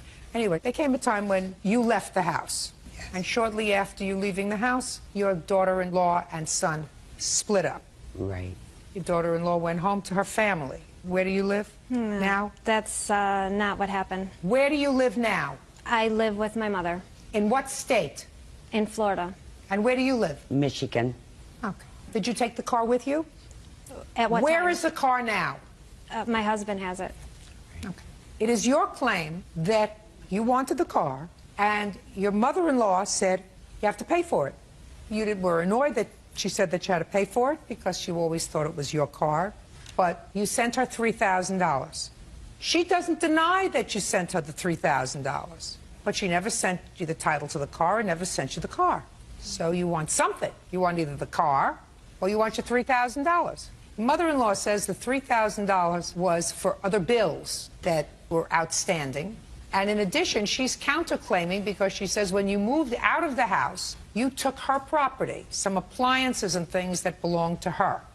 So I'm going to cut right to the chase. Mrs. Richardson, since you acknowledge that your daughter-in-law sent you $3,000, what did she send you the money for? I asked for $5,000 for the car. She sent me $3,000. They owed me like $6,000 just back rent, so I don't figure the car is paid for. Wrong. If you asked $5,000 for the car and she sent you $3,000, you can't offset that. Get the money that they owe you from rent from your son. Get it from him, not from her. May I speak? When it's your turn. Okay. She stole $20,000 worth of appliances and stuff. Listen to from me. my home. When you purchased this house, for the first 8 months, where she and your son lived there, were the appliances in the house? There was old appliance. I purchased all brand new appliances. And when you went home, after your husband died, when you left, in what month was that? Around May, about the middle of May. Of 06? And when did the two of you split up? August. And between May of 06 and August of 06, where were the appliances? They were in the home when I left. And where did you go? From Florida back to Michigan? Michigan. And what did you take with you when you went? I took a clock, my big TV, left leather furniture, all the appliances, everything in the home when I left because it cost me so much to move all the stuff. So I left it for actually for the kids. Absolutely right. So it was a gift. So let me explain something to you, Miss Richardson. Don't get involved between your son and your daughter-in-law. The courts will determine if she took marital property, because once you made a gift to them, you didn't make a gift to your son. Listen to me. Okay. You made a gift to them. You left it when you moved back to Michigan in May. You left it as a gift for the kids. And if they had stayed together as husband and wife, they would have had all the appliances. The problem is they split up. And then you said, well, I don't want her. She's a stranger to me now. She can't take this property. I bought it. It was a gift. Once you give a gift, you can't have sticky fingers. You can't say, well, it's a gift, but I'm going to hold on to it. But I bought it as myself because I lived there. I don't care. When you left it there. And you didn't abandon it along with the leather sofa. You took what you wanted. You took a grandfather clock. You took other things that were important to you. And you left the other things there for your children. Then. So it therefore became marital property. She had no reason to steal it, though. She didn't steal it. It was a gift. It wasn't really a gift. Well, it Miss was 'cause I Richardson, lived I'm there. trying to explain to you, madam, you're not getting what the law is. Okay. That's the law. And if your son, during the course of the divorce proceeding, says, well, she took this marital property and she had no right to take the marital property, a judge will decide that. But it's not yours. You can't sue for it. You gave it away. You gave it away to them. And as between the two of them, a court will determine whose property it was, whether she cleaned out the house or whether she didn't. But it's not yours anymore. You gave it away. Let's get to the car. When did you tell your daughter-in-law that you wanted $5,000 for the car? Before I left the home. So that was in May of 06. Is that what she told you in May of 06? She wanted $5,000? Husband and I discussed it, and I told him I don't feel I owe her anything for this car. I have been a personal slave to her, driven her anywhere she's asked me to go. Well, listen to me. Broken in Don't speak. Just because you think that doesn't make it the law. Car's titled in her name. You took her where she had to go. You also used it for yourself when you had to go to, I don't know, bowling, Pilates, hairdresser appointment, whatever. Right. You took the car yourself. So, in exchange for that, you had a car. And what you did was you drove your mother-in-law around. When you weren't driving her around, you were using it yourself. So whether you thought that you were entitled to it or not, that's totally irrelevant. She said she wanted $5,000 for the car. You go back to Florida. When did you have a discussion with her and send her $3,000? My husband and I discussed it, and I said all I can get is $3,000. Where did you get the $3,000 from? Look at me. Don't look down there. My mother obtained a loan. When? It would be late May, and I made the deposit in June 20th. Before you and your husband separated? Yeah. And you gave her a check in late May for the $3,000? Well, she was gone, so we deposited the check into her bank account. And we gave her the mortgage money as well. You'll see it's $4,000. No. That has nothing to do with it. She already told me She wanted $5,000. You sent her $3,000. She considered it for other bills. She can't do that. Where's the title to the car? The original title was destroyed. And here's what I paid for the can car. be destroyed? Here, ma'am. Lost in the mail. What? Lost. She took my mail for 6 months. I spent $80,000 on that house. Who's living in it? It's empty. I can't even sell it. Just a second. Who's living in it? Nobody's living in it. Why isn't he living in it? He lives here in Michigan with me now. Oh, well. But I just lost Because if I'm down there, she makes my life miserable. Shh, listen to me. $80,000. I'm not speaking so. to you. Okay. I'm not speaking to you. Sorry. If your mother's out some money, get a job and make sure she's whole. Miss Richardson, you cannot take her money. That money was for the car. That's what it was for. That was before they separated, so that you went back to Michigan, right, without the car. Right. And she got the money from her mother. This is her car. It is not your car.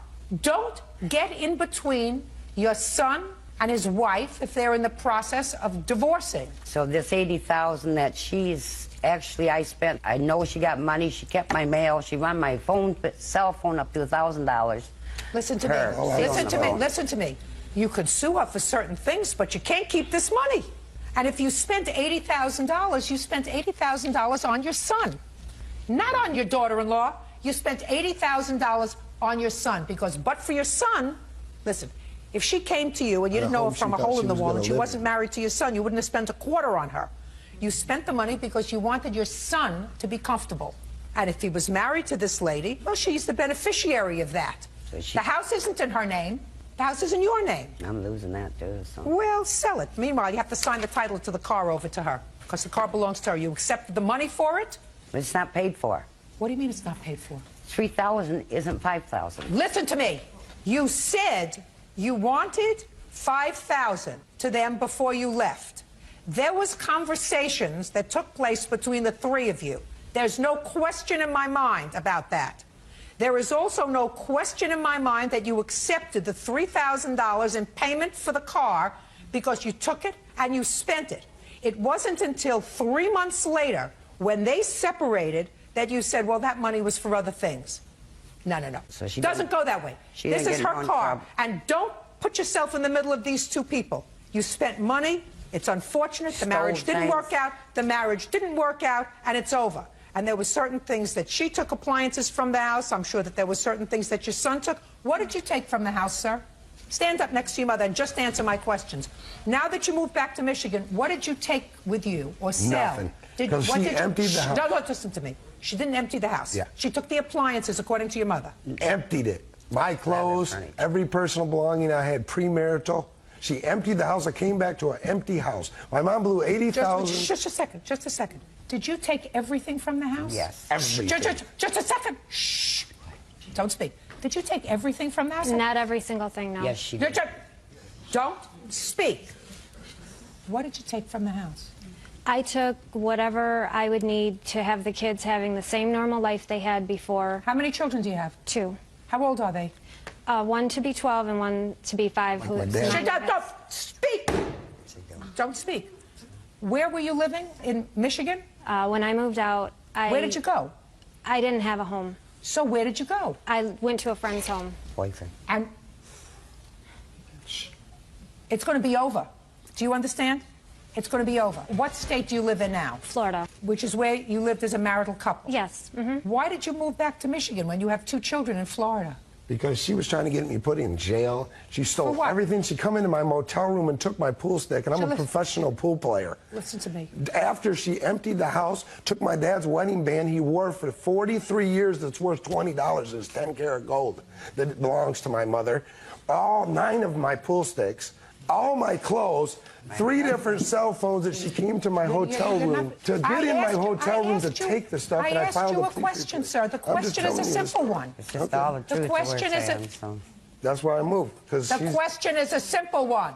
All right. How do you move clear across country when you have 2 children? Because there's a lady that's trying to put me in jail and comes to where I am when I try to ignore her to steal things I have. Excuse me. Let us sign over the car, please. I would run away from him, too. Really? Sign it. Car belongs to her. It's your problem how to get it, but the car belongs Well, she to her. should owe me $1,000 for cell phones that she stole. Then sue her for the cell phones. Well, where am I going to do that at? I mean, she steals and took money, took my checks for 6 months Fine. and taken Bird, my give it money back out of the to- bank and Give everything. the title to the car. That's what she wants. Counterclaim is dismissed. Very unfortunate situation. You got yourself in the middle of something. You have 2 grandchildren. You should never do that, madam. When you have 2 grandchildren, listen to me. You have 2 grandchildren. I don't you see have, them either. Excuse me? I won't see them either. She's the one. She wouldn't let her that see her grandchildren when Madam, we lived together. I'm telling you something. You're not paying attention. You're not paying attention. You have a son who I've only met for a short period of time. He's not wrapped too tight. But you're the grandmother. You're the grandmother. And if you have 2 grandchildren, I don't know if he's your only child or not, or if you have other children. If he's your only child, I sort of get it. So that these are your only 2 grandchildren. I would not have gotten into a situation with her where you end up in court. Just pay attention.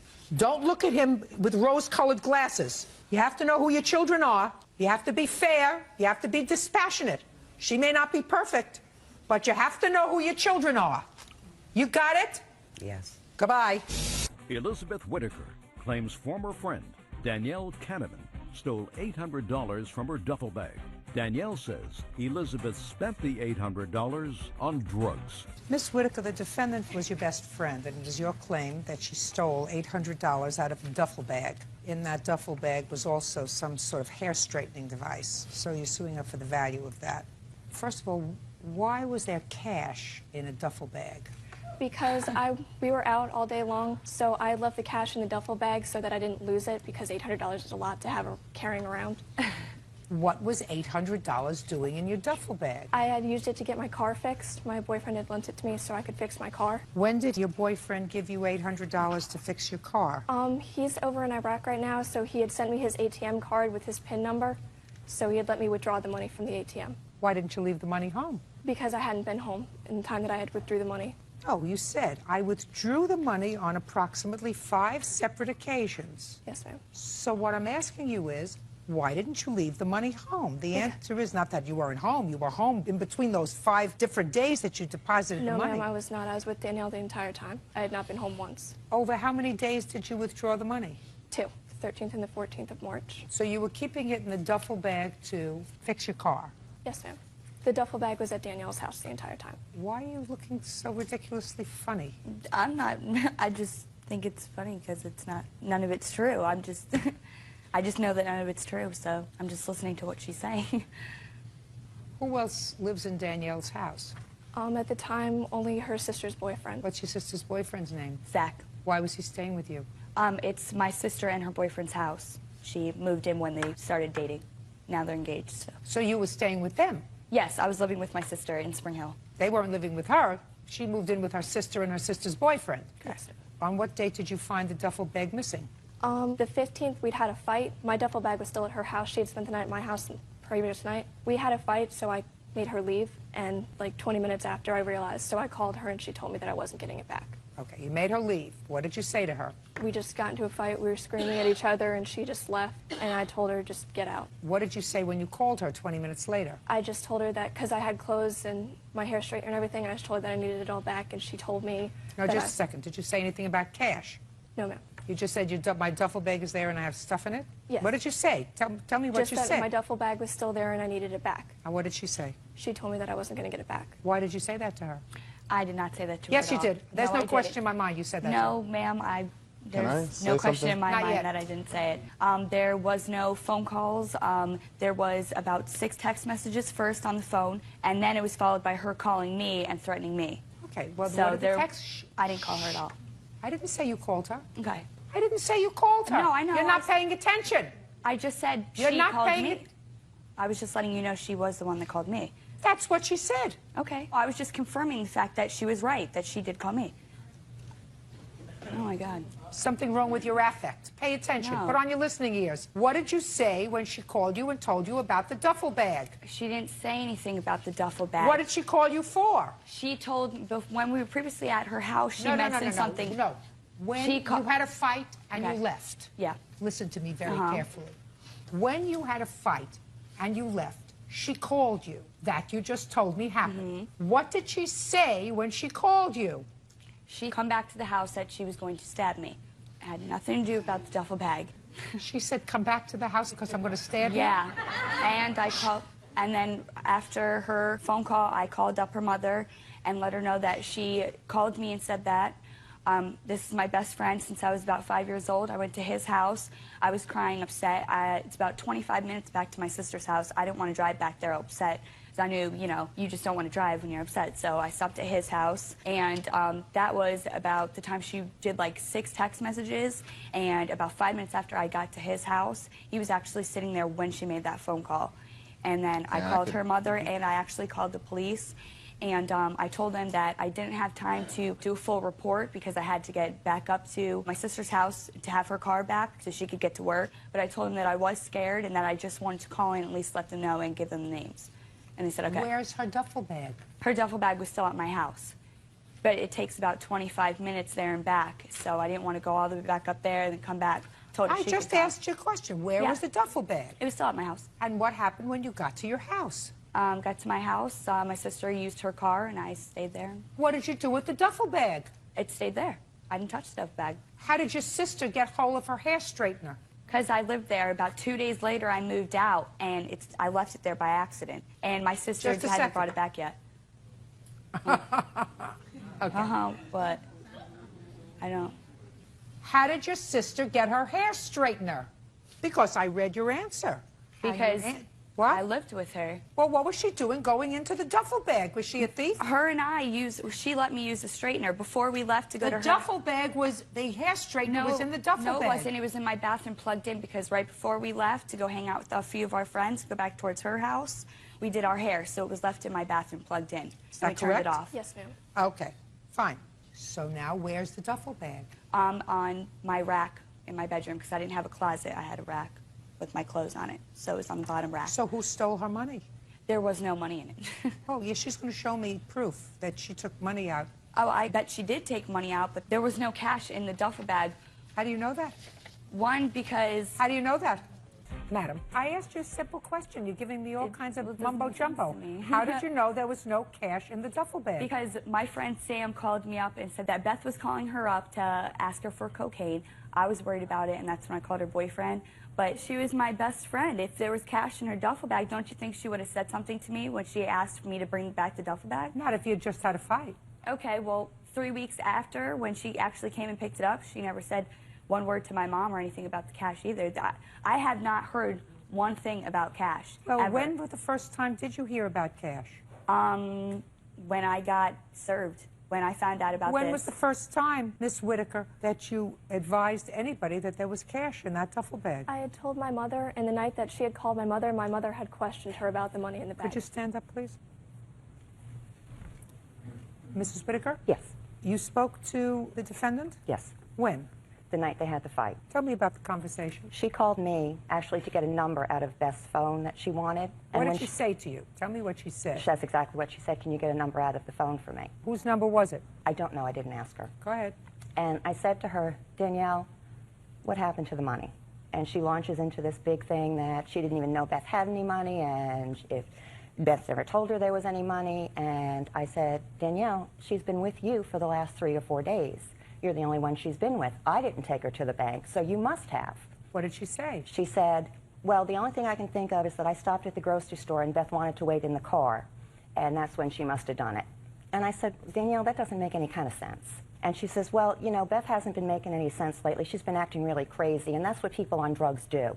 And she goes on to tell me that we can get her help and that we can get her into rehab. And I said, Danielle, what happened to the money? And Danielle said to me, well, the drug dealer must have it. And I said, well, you must have taken her to the drug dealer because I know I didn't. And then she said, well, I don't know how she got to the drug dealer. And then she says to me that she contacted Beth's boyfriend, Richard. She said that she and Richard had been friends for a long time and she wasn't going to let this come between her, you know, affect her and Richard's friendship. And she said that she called Richard and set up a 3-way conversation, and Beth didn't know that Richard was on the other line. And she said that she confronted Beth about spending the money on drugs, and she said that she just couldn't believe that Beth had spent $800 of Richard's money on drugs. And I said to her, Danielle, how did you know it was $800?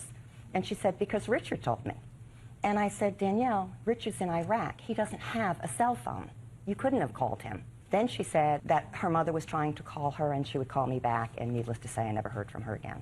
You still have the boyfriend in Iraq? Yes, ma'am. You have something you want to say to me? Yeah, I just wanted to say, like, when she had called, I was there for the conversation, when they had the argument, she came to my house crying, that she was like, I could hear her over the line. She was screaming very loudly at her, like, you know, threatening her. It's like, you need to come back to the house so I can kick you. You know, I'm going to stab you, da-da-da. You know, she came to my house in a wreck. I mean, I couldn't believe, like, what she could probably have said to her to, like, you know, I can't believe it either. Now you can sit down. Thank you very much. Okay.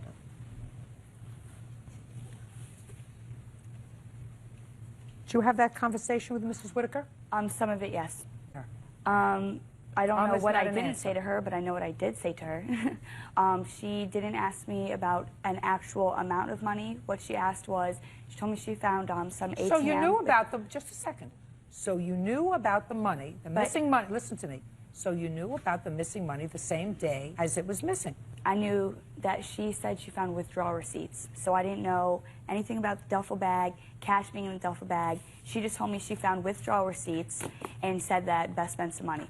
I had no idea there would be money at my house. There couldn't have been money at my house, because there was no conversation about that until obviously now. No, Her mom there told was me a that conversation about it with her mother the same day that it happened.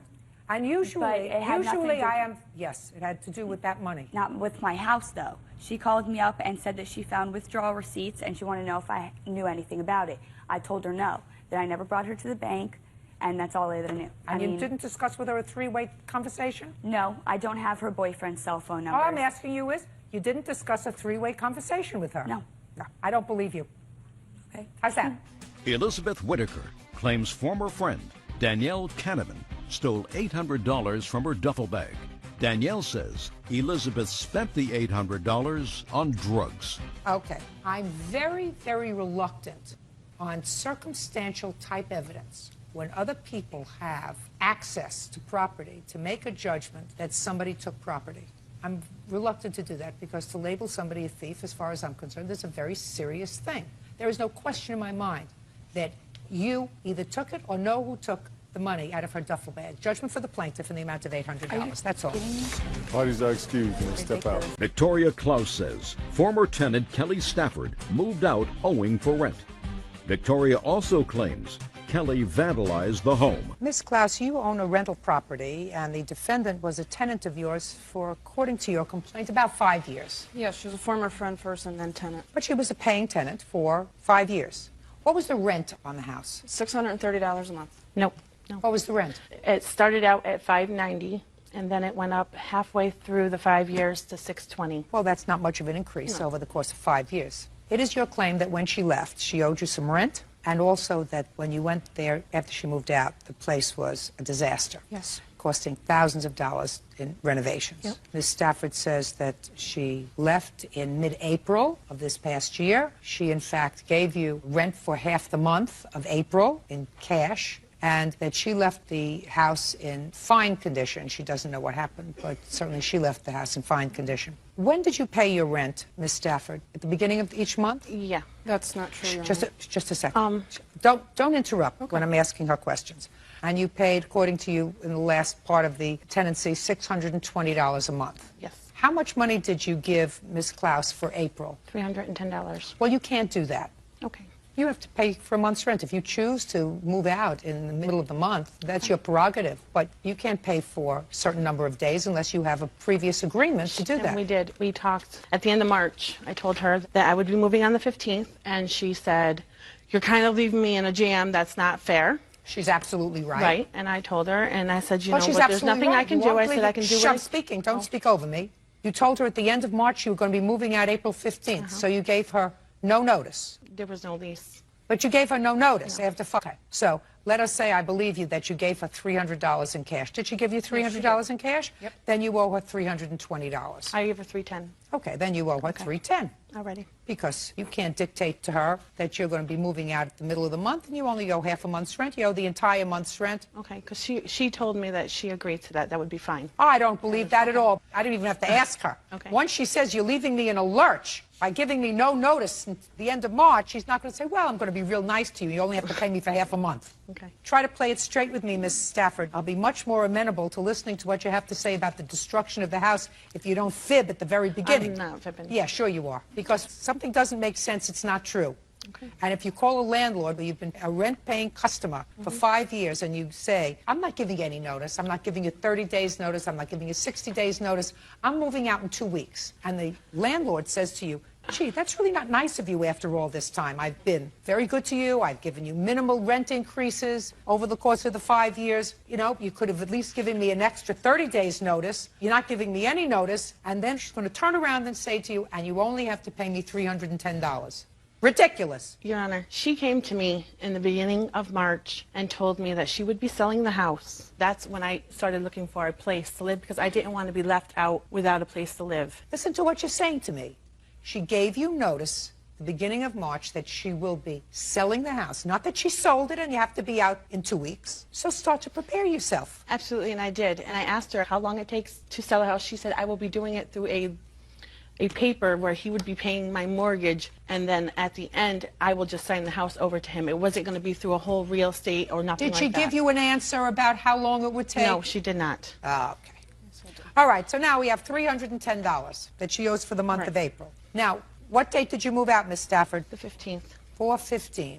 And you say you left the house in good condition? I did. Okay. When did you go to the house? I went there on Tuesday, the 19th. You moved out on the 15th. On the 19th, tell me what you saw. Well, first, can I just step back 2 days? On April 14th at 7:30, we still had not received any rent at all from them. I sent my husband over there at 7:30 at night. She opened up the door to him. He asked her for the rent. She said his exact words were, I'm not sure if I'm paying you. I'll have to wait and talk to my husband because she's mad over whatever rumors she heard, and shut the door in his face. I went there the next day on Saturday to ask for the rent because she said she would only deal with me, not my husband. I went there. And that is when we got into the discussion of why she said she was upset about some rumors that she had heard at a diner that I was working at, and that's why she wouldn't pay me. And I said to her, I said, you can't just get mad at me over rumors, and I'm not going to get into any of that. This is between me and you. The diner is completely separate. I said, I'm not telling you you have to move right away. You know, it's going to be 3 months. By the end of this conversation, it lasted almost 2 hours. You were in the house? No, she came outside. She was very, very angry, and I could tell she did not want me inside. But by the end of this conversation, she promised me, she looked me face to face and promised me she would give me 30 days notice and that she would give me the full month's rent. And I never heard from her again until I knew the property was empty. When the property was empty and the cops were there is when I said to her... What date was that? The cops were there on the 4/18. On the 18th? Yep. And Miss Stafford was there? She wasn't there at first when they got there. I was there. I had noticed the damage, all the disgusting stuff that was done inside the house. So you were actually inside the house on the 18th, not the 19th? Right. I was inside the house on the 18th. That's what the police report is for. Okay. And I went in and I saw all the damage, and first thing I did was call the cops for a police report because the place was... Can I see it? ...completely trashed. I've never seen anything like that in my life.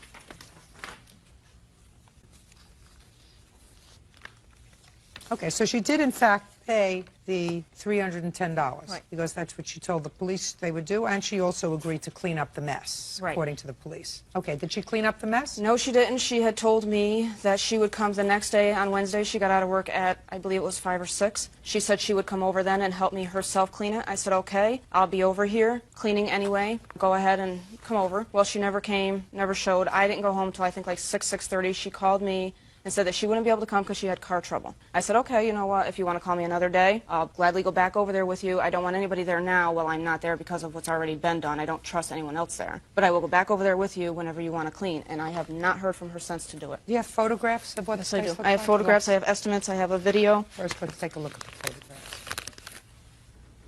Would you like the video too? In a minute.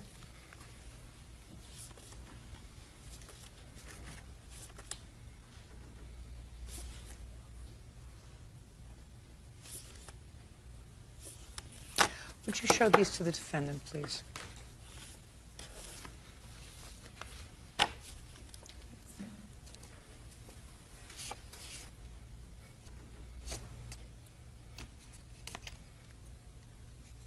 funny. I'm not finding any of it funny. Go ahead. All these attic pictures and all these basement pictures. Yes, maybe some of these are stuff that was left from behind. I'm talking about the refrigerator, the garbage. No, we put the garbage out. A lot of this stuff came from the attic that her brother destroyed, and it was from a ton of stuff was left up in the attic that I couldn't even use. I'm not talking about the attic. Let's Okay. not talk Well, about the that's attic. Let's talk pictures about of the this. kitchen. Let's talk about the stove. The stove wasn't hers, and it was broken. She knew it was broken. What about the garbage? The garbage is not all mine. Whose is it? Which came from the upstairs in the basement that she packed to me. up. Are you kidding me? You said when Shh. Refrigerator in the freezer? No. No. Food in the refrigerator and the freezer was yours. Yeah. The dirty stove inside If was there you. was a Listen to me. Okay. The stove was used by you for 5 years? No, it was broken. So you didn't have a stove for 5 years? No, not the oven part. The top of it worked, yes. There was a fire at the bottom of it. When you say that somebody else's stuff was in the basement, whose stuff was in the basement? Her brother had lived there previously before I did. There was stuff in the basement from him, all of his That you leftover left stuff. there, and just a his- second, that you left there for 5 years? She brought a dumpster over there, and we did clean out. I helped her personally clean out a ton of it, but yes, there was still some left in there. And so what you're telling me is this mess down here was her brother's stuff that had been there for 5 years? Absolutely. Okay, can I see the video, please?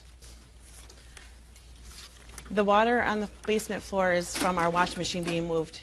That I can admit to. That's not But- true either. Your Honor, that is where there was a carpet and it was so badly contaminated with urine from cat smell that I had to replace it, and egg yolk that someone egged and candle waxed the inside of the entire house, up and down all the walls. That stove is not, that was not the same stove that was in there. I've gotten her 2 stoves since then and 2 refrigerators. That one she chose to have because her father gave her it. That's a busted out window in the kitchen, busted out one in the back door, which she said her son put his hand through when he was running through the house. No, I said my son accidentally bumped into the, when he Well, was your running son into did the house, whatever he did. he accidentally hit it, and I told you that 3 years ago, and you said you would fix it. Why didn't you fix it? She told me she would do it. And Why didn't you fix it? That's exactly why I didn't, because she told me it was her son. I'm asking a question. So if your son did it, so why didn't you fix it? This is graffiti that is written all over the garage by her husband and his band, complaining about neighbors because the cops were called several times due to complaints. Well, you of don't know who noise. wrote it. Well, it's got their names on it. We didn't do that, Your Honor. Do you think she did it to her own property? No, I don't believe that she did it to her own property. And she also told me that she didn't believe that I did it either. And she told me that I was the last one there, so I was the one that she was going to blame because I had no proof that it was anybody else. So I took pictures. There was broken windows as well, pictures of the house that she promised to put siding and to paint. I've lived there for 5 years and she's done nothing. We're not talking about whether you chose to stay at a place that didn't have new siding for $600 Exactly. a month. Listen to me quietly. Is what you're saying that the destruction to the house was between the time you moved your things out and the couple of days and she saw it? Yes. Well, how do you think somebody got in there? I believe through the broken window. You do? Yes, I do. You do. That's your responsibility. You should have fixed the broken window. No, just not that window. The window on the side. Not the one from the door. The window on the side of the house. That I can... Is what you're telling me, madam, that you lived there for 5 years and nobody vandalized the house, but in 2 days after you moved out, somebody chose those 2 days to come in and do all those things to the house? Is that what you're suggesting to me? I am. And my mom was there to clean on Easter Sunday, and she cleaned the whole place with my husband. She did all the cleaning. And when I went in there on Tuesday... She didn't do a good job. Well, I went in there on Tuesday... You didn't do a good job of cleaning. I didn't do a perfect job, Your Honor, but the garbage was out, the eggs were not there, the other things that Vicki is claiming, such as, excuse me, I'll stand, such as the ceiling fan being broken and everything else, that was not there at the time. Maybe I didn't do a perfect job cleaning. It's not my responsibility to clean up after my daughter. I keep my own place clean. But the destruction itself was not there. Some of the more destructive things were not there, okay? That's all I can say. Maybe she didn't do it. Maybe her did it. I don't know who did it. I don't either. But it was done during her tenancy because she was there during the month of April. During the month of April, she is responsible for the house. She was responsible for paying rent for starting April 1st in the amount of $620, and she was responsible to see to it that the house was kept in a reasonable state. Now, who is this person over here? This is the neighbor that lives across the street from where Kelly resided. When I went in and I saw how much damage was done, I was very distraught. I came out, I was on my cell phone. I called the cops, was back and forth. She was on her way out to work at the same time. She used to live there when I lived there. And she came over and she said to me, Vicki, what's going on? Okay, step up. Tell me your name. Jacqueline Bergen. Ms. Bergen, what do you know about the condition of the house on or about the 15th to the 18th of April? Well, over the weekend of the 15th, Kelly and her husband and them did move out of the home. On Tuesday, it was probably approximately about 4 o'clock in the afternoon. I was backing out of my driveway. Tuesday is what date? April 17th, I believe it is. Okay. And I was backing out of my driveway, and I had seen Vicki over there in the driveway. She was walking up and down the driveway. She had her cell phone. And I had gone over and I said, hey, Vic, I see your tenants had moved out over the weekend. So Vicki had asked me, she goes, did you see the damage to the house? I says, no. She goes, will you come in with me? I said, sure. And I walked through the whole house with her. She used to have a stepdaughter that lived there. And her Who? Kelly. And my daughter and her daughter used to hang out. Her daughter's name was Brianna. And a lot of that stuff in that attic belonged to Brianna. We found shoes that had Brianna's name written down the side of them, school papers. There was pictures in the attic of Kelly and Chuck. There was CDs from the band that her husband had upstairs in the attic. And this was on the 17th? On the 17th. And I'm the one that went through and took pictures with Vicki. And then on the back porch, which there is a picture of, she says all the garbage was removed. It might have been removed out of the house, but it was put onto the back porch and left there. There's empty Budweiser boxes. There's bags of trash. And then on Wednesday, me and another girl and Vicki were all over there cleaning, and then that's when Alta came over too and started in with the cleaning. And she said that Kelly would be back that night to help us. And Kelly has not been over there since. Okay, thank you. Judge Judy.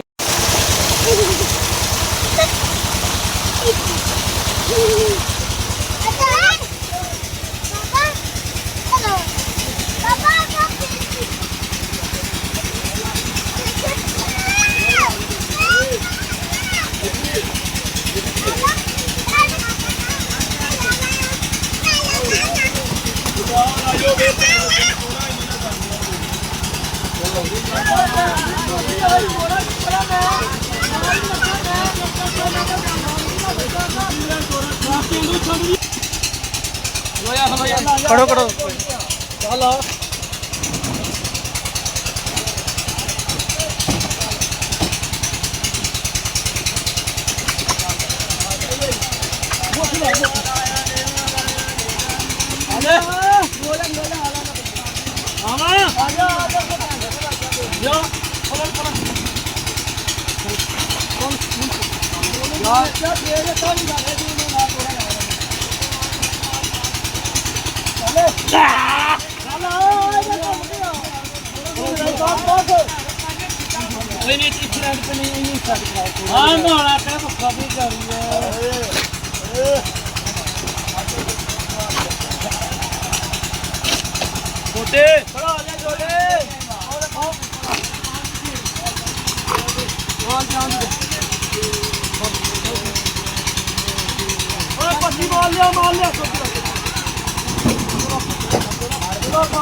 नारा लाना ने एक नारा बोलो बोलो सखी लाल कलंदर